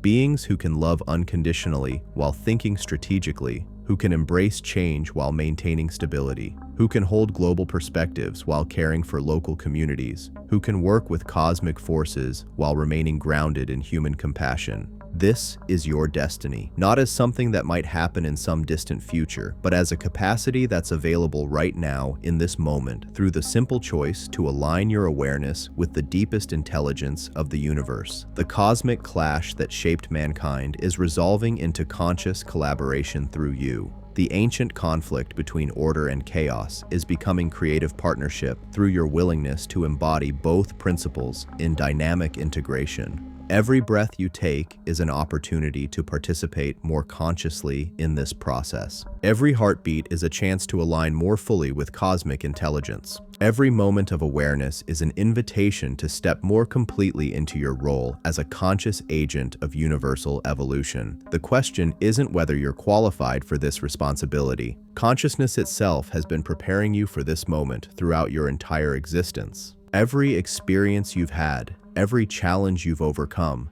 every insight you've gained has been developing the capacities you need to contribute meaningfully to the greatest transformation in cosmic history. The question is whether you're ready to say yes, whether you're willing to release the limiting stories that keep you feeling small and powerless and separate, whether you're brave enough to step into the magnificent creative potential that has always been your birthright. Because the universe is waiting for your answer, cosmic intelligence is ready to work through you in ways that will astonish and delight and challenge you beyond anything you've ever imagined.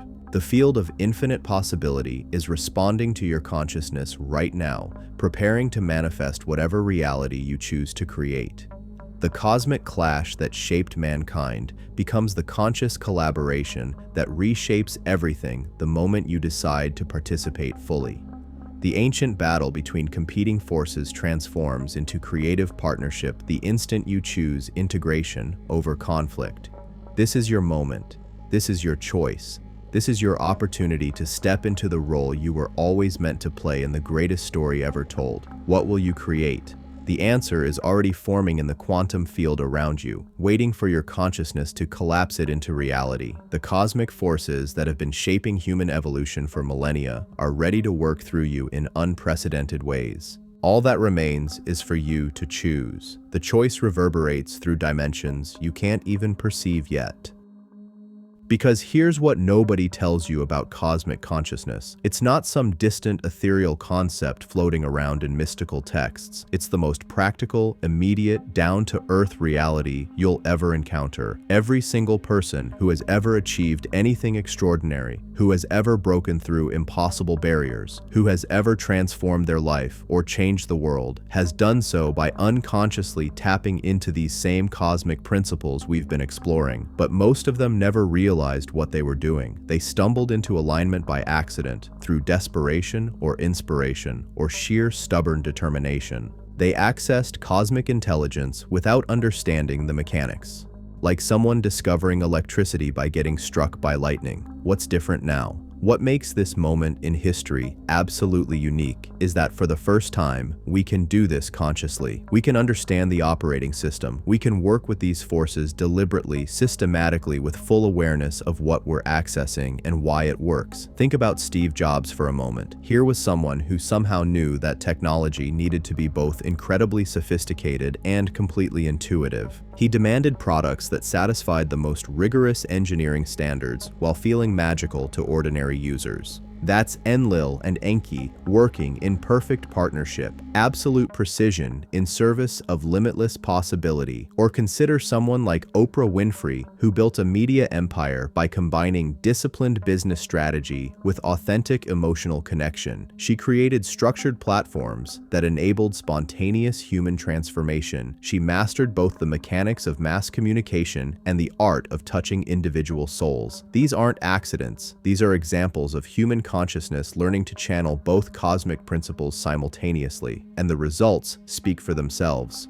Breakthrough innovations, massive positive impact, lives and industries transformed. But here's what's really wild. These individuals often describe their greatest achievements as happening through them rather than by them. They talk about getting out of their own way, about becoming conduits for something larger than their individual will. They describe states of flow where the work did itself, where solutions appeared fully formed, where the right words or ideas or actions emerged without conscious effort. That's not mystical nonsense. That's cosmic consciousness operating through human awareness when the ego steps aside and allows universal intelligence to flow freely. And this capacity isn't limited to famous entrepreneurs or media moguls. It's happening everywhere at every level of human activity. The teacher who somehow knows exactly what each student needs to unlock their potential. The doctor whose intuition guides them to diagnoses that pure analysis might miss. The parent who finds just the right words to help their child navigate a difficult situation. The mechanic who can hear what's wrong with an engine before running any tests. The artist whose work touches something universal in everyone who experiences it.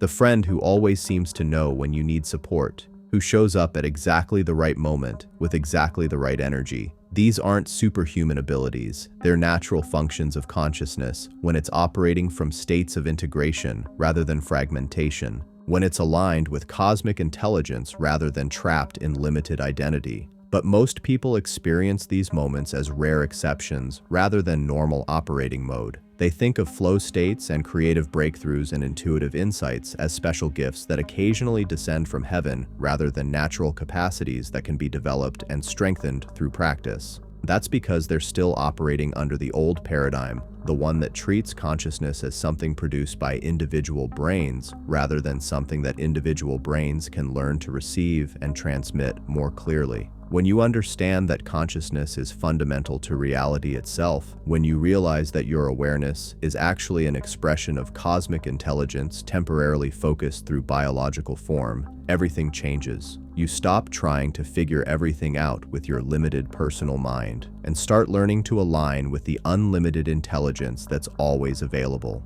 You begin to notice that when you approach challenges from this aligned state, solutions emerge that you never could have generated through pure thinking. When you make decisions from this place of connection, opportunities appear that weren't visible from more contracted states of awareness. When you relate to others from this cosmic perspective, relationships become more harmonious and productive than seemed possible. This isn't about becoming some kind of enlightened being who floats above earthly concerns. It's about becoming a more effective human being who can navigate complexity with grace, who can create value in chaotic environments, who can find opportunity within uncertainty. It's about developing what researchers are starting to call practical wisdom, the ability to make good decisions in complex situations by accessing both analytical intelligence and intuitive insight, both structured knowledge and creative inspiration. And here's what's absolutely crucial to understand. This capacity is becoming essential for survival in the world that's emerging.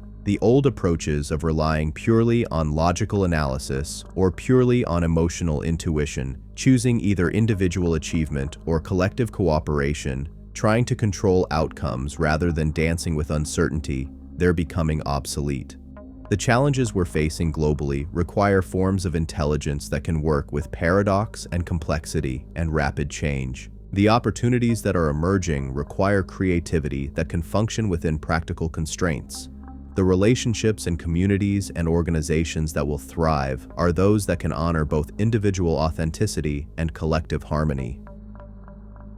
This is why understanding the cosmic principles of Enlil and Enki is so relevant right now.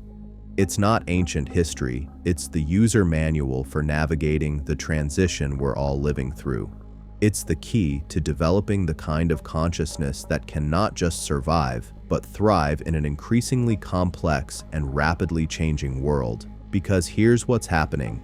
The same forces that once operated slowly through cultural evolution and gradual technological development are now accelerating exponentially. The rate of change itself is changing. The complexity of the systems we're dealing with is increasing faster than our traditional problem-solving methods can handle.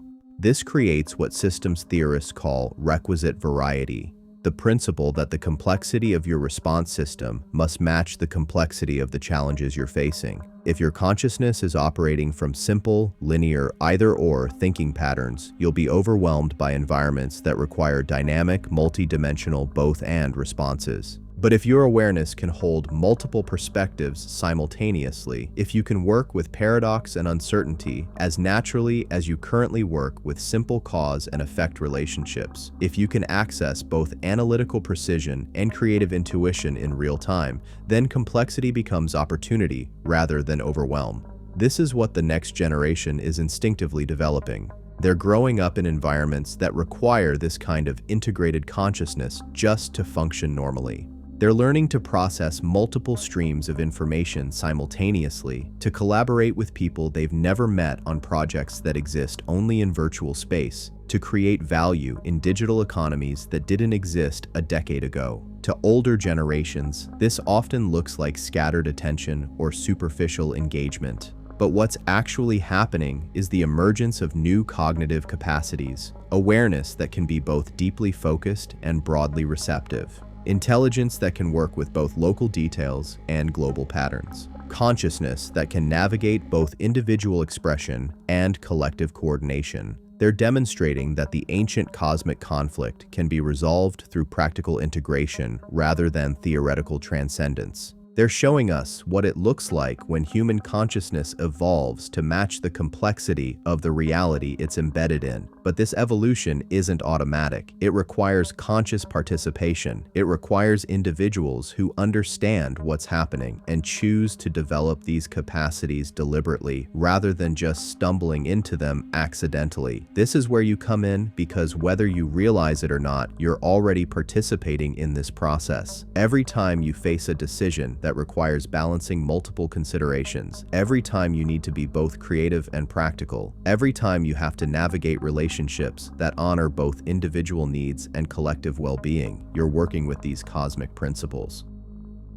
The question is whether you're doing it consciously or unconsciously, skillfully or clumsily, with awareness of the larger patterns you're participating in, or just reacting to immediate circumstances. When you approach these situations with conscious understanding of the cosmic forces involved, when you deliberately seek to integrate rather than choose between competing options, when you align your individual will with the larger intelligence that's orchestrating this entire evolutionary process, everything becomes easier. Not because the challenges disappear, but because you're working with the grain of reality rather than against it. You start to notice that problems often contain their own solutions when approached from the right angle. That conflicts frequently resolve into creative collaborations when both sides feel truly heard and understood. That resources and opportunities tend to appear when you're genuinely committed to outcomes that serve something larger than personal advantage. This isn't magic, it's applied systems thinking, It's consciousness learning to work with the natural intelligence that governs all complex adaptive systems, from ecosystems to economies to human relationships. And as more individuals develop this capacity, as more organizations learn to operate according to these principles, as more communities discover forms of collaboration that honor both individual creativity and collective wisdom, the field of consciousness itself shifts to support even higher levels of integration and functionality. We're approaching what some researchers call the coherence cascade, the point where enough people are operating from integrated awareness that it becomes easier for others to access similar states, where the quantum field patterns that support transcendent solutions become so strong that they begin to influence the entire planet's consciousness evolution. This is why your individual development matters so much. You're not just improving your personal experience. You're contributing to a collective transformation that will determine the future of human civilization. Every moment of expanded awareness you achieve makes it easier for others to access similar states. Every creative solution you discover adds to the field of possibility that others can draw upon. The cosmic clash between order and chaos that has driven human evolution for millennia is reaching its resolution through individuals like you who are willing to embody both principles in dynamic integration.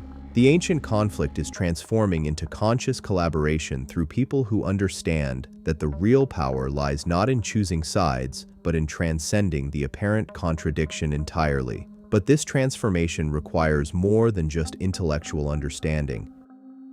It requires embodied practice. It requires developing actual skills for working with these cosmic forces in daily life. It requires training your consciousness to operate from states of integration rather than fragmentation. This is why the most effective personal development approaches combine structured practices with creative exploration. Why the most successful organizations balance systematic processes with innovative culture. Why the most resilient communities honor both traditional wisdom and progressive change. They understand that growth happens through the dynamic tension between stability and transformation, between mastery and experimentation, between individual expression and collective harmony. They've learned to dance with paradox rather than being paralyzed by it. And this is the skill set that will determine who thrives in the world that's emerging. Not just technical expertise or creative talent or social connections, but consciousness that can work with complexity and uncertainty and rapid change as naturally as previous generations worked with stable, predictable environments. The individuals who develop this capacity will find opportunities where others see only chaos. The organizations that embody these principles will create value in ways that seemed impossible under the old paradigms. The communities that learn to function according to cosmic intelligence will solve problems that have plagued human civilization for centuries.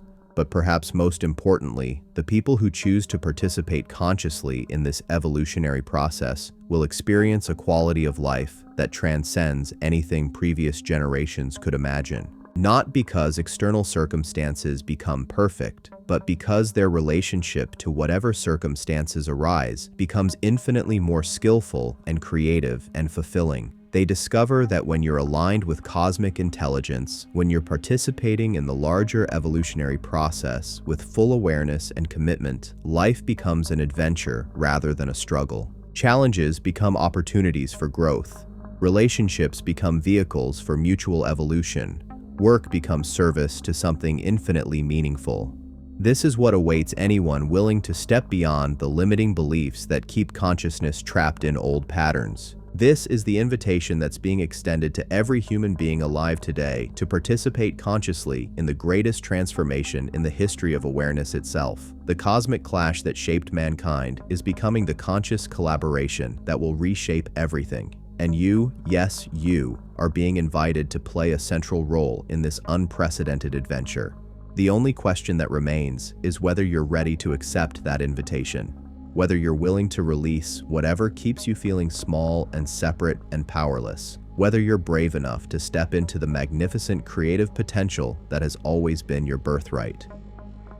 because the universe is waiting for your answer. Cosmic intelligence is ready to work through you in ways that will challenge and inspire and transform you beyond recognition. The field of infinite possibility is responding to your consciousness right now, preparing to manifest whatever reality you choose to create. This is your moment. This is your choice. This is your opportunity to step into the role you were always meant to play in the story that's reshaping existence itself. The cosmic forces that have been guiding human evolution for millennia are ready to work through you directly. The ancient wisdom that once seemed abstract and distant is ready to become practical guidance for navigating the most important transition in human history. All that remains is for you to choose, to say yes to the adventure, to step forward into the unknown with the confidence that comes from knowing you're supported by intelligence far greater than anything your individual mind could comprehend. The cosmic clash that shaped mankind becomes conscious collaboration the moment you decide to participate fully. The ancient battle transforms into creative partnership the instant you choose integration over conflict. What will you create? The answer is forming in the quantum field around you right now, waiting for your consciousness to collapse it into reality. The choice is yours. The moment is now. The adventure begins with your next breath. That next breath carries within it the memory of every human who has ever stood at the threshold of transformation. The exhale releases the old patterns, the limiting beliefs, the comfortable prisons of predictable existence. The inhale draws in possibility itself, quantum potential waiting to be shaped by conscious intention. But here's something that will shatter every assumption you've ever held about how change actually happens. The breath you just took, it contained atoms that were once part of stars that died billions of years ago. The oxygen flowing through your bloodstream right now was exhaled by plants that grew in soil, enriched by the decomposed bodies of creatures that lived and loved and struggled millions of years before humans ever dreamed of consciousness. You are literally made of cosmic recycling. Your body is a temporary arrangement of elements that have been dancing through the universe since the first moments after the Big Bang. The calcium in your bones was forged in the nuclear furnaces of ancient supernovas. The iron in your blood was created when massive stars collapsed and exploded, seeding space with the heavy elements that would eventually become planets and people. This isn't poetry. This is physics. This is the undeniable scientific truth that you are not separate from the cosmos. You are the cosmos temporarily organized into a pattern that can think and feel and choose and create. Every atom in your body is a cosmic refugee, a fragment of stellar death and rebirth that somehow learned to contemplate its own existence. When ancient texts spoke of humans being made from stardust, they weren't being metaphorical. They were describing literal reality in the only language available to them. You are walking, talking, breathing proof that consciousness and matter are not separate phenomena, but two aspects of a single, unimaginably complex process of cosmic self-organization. And here's where this gets absolutely mind-bending. The same physical laws that govern stellar formation and galactic evolution are operating through your neural networks right now. The same principles that cause matter to organize into increasingly complex structures throughout the universe are active in your brain as you process these concepts. Every thought you think follows patterns that mirror the formation of solar systems. Every emotion you feel resonates with frequencies that echo across cosmic distances. Every decision you make participates in the same self-organizing intelligence that transforms hydrogen clouds into stars, stars into planets, planets into biospheres, biospheres into conscious beings capable of understanding their own cosmic origins. This is why the ancient cosmic beings recognized something special in humanity's potential. It wasn't that we were uniquely intelligent or creative or spiritual. It was that we represented a new form of cosmic self-awareness. Matter organized in such a way that the universe could literally think about itself through biological form. When you contemplate the vastness of space, when you feel awe at the beauty of a sunset, when you experience love so profound it seems to connect you to everything that exists, That's the cosmos recognizing itself through your awareness. That's universal intelligence celebrating its own magnificent complexity through human consciousness. But most people never realize the staggering implications of this cosmic identity. They spend their entire lives feeling small and insignificant, worried about problems that seem overwhelming, trapped in limitations that feel absolute. They forget that they are expressions of the same creative force that builds galaxies and ignites stars and orchestrates the intricate dance of biological evolution. This forgetting isn't accidental. It's part of the cosmic design because consciousness needed to experience limitation in order to develop the capacity to transcend it. Just as a muscle grows stronger through resistance, awareness becomes more powerful through encountering and overcoming constraints. Every challenge you've ever faced, every obstacle you've had to navigate, every moment of struggle or confusion or doubt, all of it has been cosmic consciousness training itself to handle greater and greater degrees of creative responsibility. The universe has been using your life experiences as a curriculum for developing the capabilities you'll need to participate consciously in the next phase of cosmic evolution. Think about the moments in your life when you've surprised yourself with your own resilience, creativity, or capacity for growth. Times when you discovered abilities you didn't know you possessed. When you found solutions to problems that seemed impossible. When you responded to crisis with wisdom and strength that felt like it came from somewhere beyond your normal personality. Those weren't accidents or exceptions. Those were glimpses of your true cosmic nature, breaking through the illusion of limitation. Those were moments when your individual consciousness temporarily aligned with the vast intelligence that's been guiding your development all along. And here's what's absolutely crucial to understand. Those moments of cosmic alignment aren't rare gifts that occasionally descend from heaven. They're your natural state of being, temporarily obscured by conditioning and beliefs and habits that keep you feeling separate from your own deepest identity. The spiritual traditions that spoke of enlightenment, the philosophical systems that pointed toward transcendence, the scientific theories that revealed the interconnectedness of all existence, they're all describing the same fundamental recognition, the realization that you are not a separate being struggling against an indifferent universe, but a unique expression of cosmic intelligence, temporarily forgetting its own infinite nature. This recognition doesn't require years of meditation or advanced degrees in physics or mystical experiences in exotic locations. It can happen right here, right now, through the simple act of paying attention to what's actually true about your existence in this moment. Notice the breath moving through your body without any effort on your part. Feel the heart beating steadily in your chest, powered by electrical impulses you never have to think about.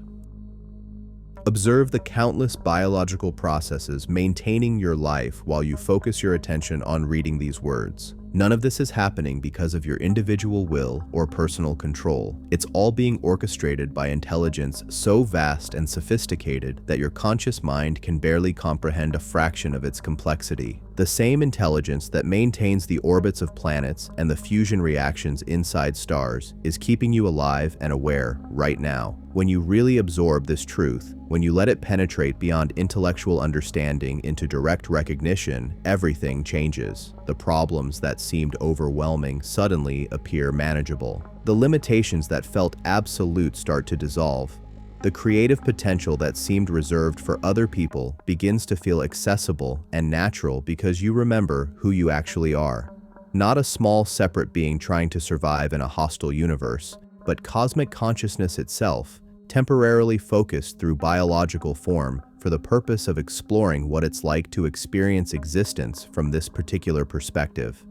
This shift in identity from separate individual to cosmic expression is the foundation of everything we've been exploring. It's what makes it possible to work with the principles of Enlil and Enki consciously rather than being pushed around by them unconsciously. It's what enables you to participate in reality creation rather than just reacting to circumstances that seem beyond your control. When you know yourself as cosmic consciousness, when you recognize that your awareness is actually an expression of universal intelligence, you naturally begin to think and feel and act from states of integration rather than fragmentation. You automatically start looking for solutions that serve the larger evolutionary process rather than just personal advantage. You find yourself drawn to activities that contribute to the greater good while also fulfilling your individual potential. You discover that your unique talents and interests aren't separate from cosmic purpose, but expressions of it. You realize that your personal growth and the evolution of consciousness itself are not different processes, but two aspects of the same magnificent unfolding. This is what the ancient cosmic beings were hoping would eventually happen. Not that humanity would remain forever dependent on external guidance, but that we would eventually mature into conscious partners in the ongoing creation of reality. That we would remember our cosmic nature and begin to participate deliberately in the intelligence that has been orchestrating our development all along. And this remembering is happening now all around the planet in ways both subtle and dramatic. People are having spontaneous experiences of cosmic consciousness during ordinary activities. Scientists are discovering principles that reveal the fundamental interconnectedness of all phenomena. Artists are creating works that seem to channel universal intelligence directly. Children are being born with capabilities that previous generations never possessed. Technologies are emerging that amplify human consciousness rather than replacing it. Communities are forming that balance individual creativity with collective wisdom in ways that seemed impossible under old paradigms. The veil between human awareness and cosmic intelligence is thinning. The boundaries that once seemed absolute are becoming permeable. The transformation that ancient prophecies described in mythological language is manifesting through scientific discovery, technological innovation, and consciousness evolution. But this process isn't happening automatically. It requires conscious participation. It requires individuals who understand what's occurring and choose to align with the larger evolutionary current rather than resisting it out of fear or ignorance. This is where the cosmic principles we've been exploring become practical tools rather than abstract concepts. When you approach challenges from the perspective of cosmic consciousness, when you remember that you're an expression of universal intelligence temporarily focused through biological form, you naturally begin to work with both organizing and creative forces simultaneously. You find yourself asking different questions. Instead of how do I get what I want, you ask what wants to emerge through me. Instead of how do I avoid problems, you ask what is this situation trying to teach me. Instead of how do I control outcomes, you ask how do I align with the intelligence that's orchestrating this process.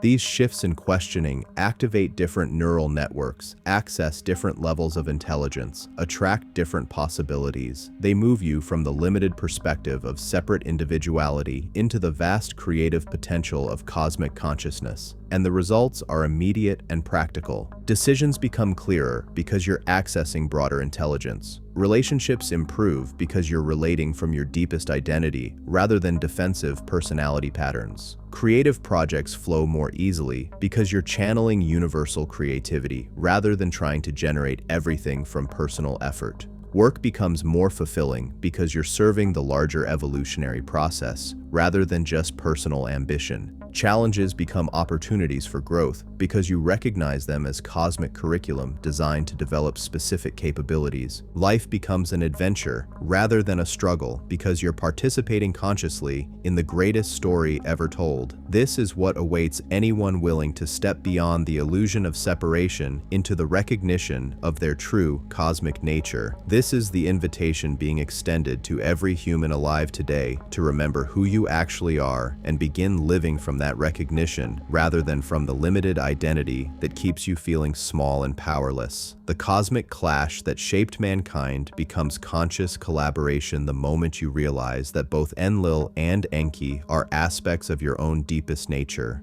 The ancient conflict transforms into creative partnership when you recognize that you embody both organizing intelligence and creative potential, both the capacity for structure and the drive for innovation. This recognition doesn't eliminate the dynamic tension between these forces. It transforms your relationship to that tension. Instead of being torn apart by competing impulses, you learn to use both principles as tools for creating outcomes that transcend what either could achieve alone. Instead of choosing between security and growth, you create security through growth. Instead of picking either individual expression or collective harmony, you express your individuality in ways that serve collective evolution. Instead of selecting either practical action or visionary thinking, you ground your visions through practical steps while allowing practical activities to be guided by larger purpose. This is what integral consciousness looks like in action. Not the elimination of polarity, but the creative integration of apparent opposites into dynamic wholes that serve the ongoing evolution of awareness itself. And as more individuals learn to embody this integrated approach, as more organizations discover how to operate according to both cosmic principles simultaneously, as more communities develop forms of collaboration that honor both individual creativity and collective wisdom, the field of consciousness itself continues to evolve toward ever greater levels of complexity and functionality.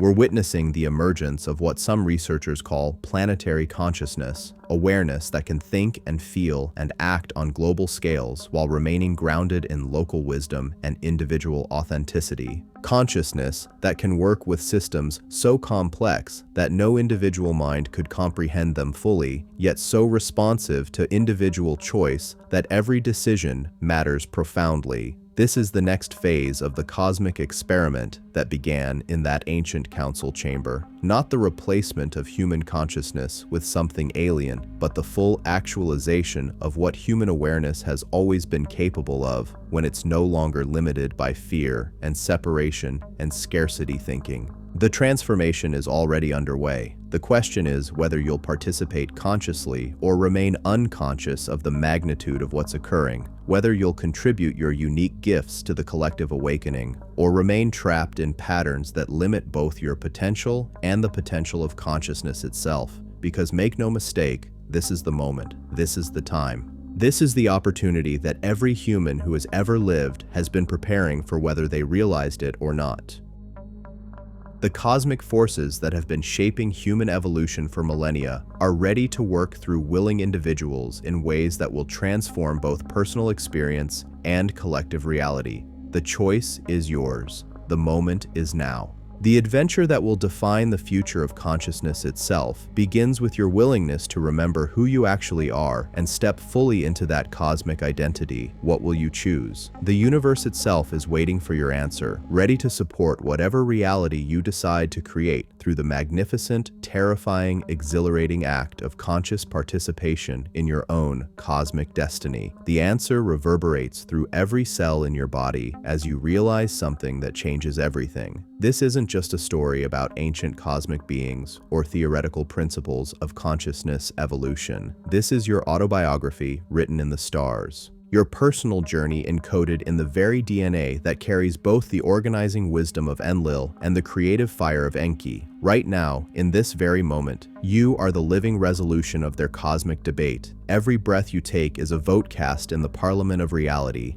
Every thought you think sends ripples through quantum fields that will influence events you'll never directly witness. Every choice you make, from how you respond to the traffic that makes you late to whether you speak words of encouragement or criticism to the person you'll encounter next, is literally reshaping the fabric of existence itself. But here's what will absolutely blow your mind. The cosmic clash we've been exploring isn't something that happened once in some distant past and then ended. It's happening right now, continuously, in every moment of conscious experience. The tension between order and chaos, between security and growth, between structure and creativity. It's not a problem to be solved, but a dynamic that powers the engine of consciousness evolution itself. Think about the last time you felt truly alive, truly engaged, truly yourself. I guarantee you it was during a moment when you were navigating this cosmic tension skillfully. Maybe you were learning something new that challenged your existing beliefs while building on knowledge you already possessed. Maybe you were in a relationship that honored both your individual authenticity and your deep connection to another person. Maybe you were working on a project that required both disciplined effort and creative inspiration. Those moments of aliveness, of flow, of feeling like you're exactly where you're supposed to be, doing exactly what you're meant to do. Those aren't rare exceptions to normal life. They're glimpses of what becomes possible when you stop fighting the cosmic tension and start dancing with it. When you stop trying to choose between Enlil and Enki and start embodying both. And here's the secret that changes everything. You don't have to wait for perfect circumstances or complete understanding or ideal conditions to begin living from this integrated state. You can start right now with whatever situation you're currently facing, no matter how mundane or challenging it might seem. That difficult conversation you've been avoiding, approach it with both Enlil's wisdom, careful preparation, clear communication, respect for boundaries, and Enki's creativity, openness to unexpected solutions, willingness to be surprised, trust in the process of discovery. Watch what happens when you stop trying to control the outcome and start participating consciously in the unfolding. That project that feels overwhelming because it requires skills you don't yet possess. Engage it with both cosmic principles simultaneously. Use Enlil's approach to break it down into manageable steps. Create systems and structures that support progress. Build on proven methods and established knowledge, but also invoke Enki's spirit. Experiment fearlessly. Trust your intuition. Remain open to approaches that haven't been tried before. That relationship that's stuck in old patterns because you keep oscillating between being too accommodating and too demanding. What happens if you stop choosing between harmony and authenticity and instead ask, how can I be completely myself in a way that serves our connection? How can I honor both my individual truth and our collective growth? This is practical cosmic consciousness. This is applied universal intelligence. This is what it means to live as a conscious agent of evolution rather than a victim of circumstances. And the more you practice this integrated approach, the more you realize something that will fundamentally alter how you see your place in the universe. You're not just learning to work with cosmic forces. You're discovering that you are a cosmic force. Your consciousness, your choices, your unique way of being in the world is literally one of the mechanisms through which the universe evolves and explores new possibilities. This isn't spiritual fluff or motivational rhetoric. This is the cutting edge of complexity science, systems theory, and consciousness research. Individual agents within complex systems don't just respond to environmental pressures. They actively participate in creating the conditions that determine how the entire system evolves. Your personal growth isn't separate from cosmic evolution. Your individual choices aren't disconnected from collective transformation.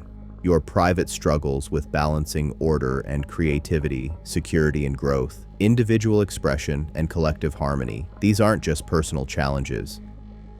They're the universe working through biological form to discover new ways of organizing consciousness and matter into ever more complex and beautiful patterns. Every time you find a creative solution to a problem that seemed impossible, you're contributing to the field of knowledge that makes similar breakthroughs more accessible to others. Every time you heal a wound that has been passed down through generations, you're literally changing the trajectory of your family line and everyone it touches. Every time you choose love over fear, integration over fragmentation, consciousness over reactivity, you're voting for timelines where humanity thrives rather than merely survives. But perhaps most importantly, every time you remember your cosmic nature and act from that recognition rather than from limited identity, you're demonstrating that the ancient prophecies were true, that consciousness can evolve beyond the constraints that once seemed absolute, that humans can become partners with cosmic intelligence rather than just subjects of it.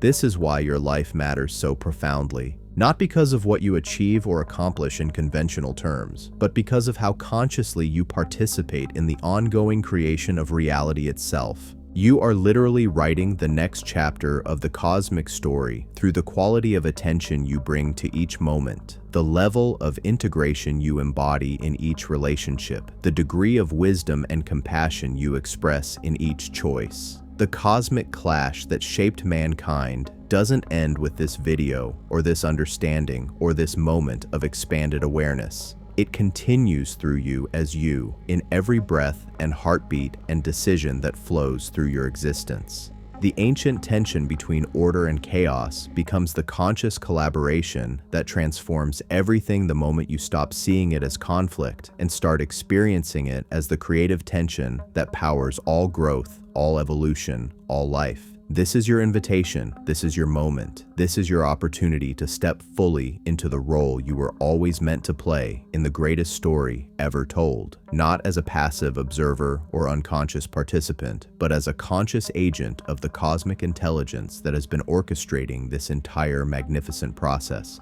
The universe is waiting for your answer. The cosmic forces that shaped humanity are ready to work through you in ways that will challenge and inspire and transform you beyond anything you can currently imagine. The field of infinite possibility is responding to your consciousness right now, preparing to manifest whatever reality you choose to create through the sacred act of conscious choice.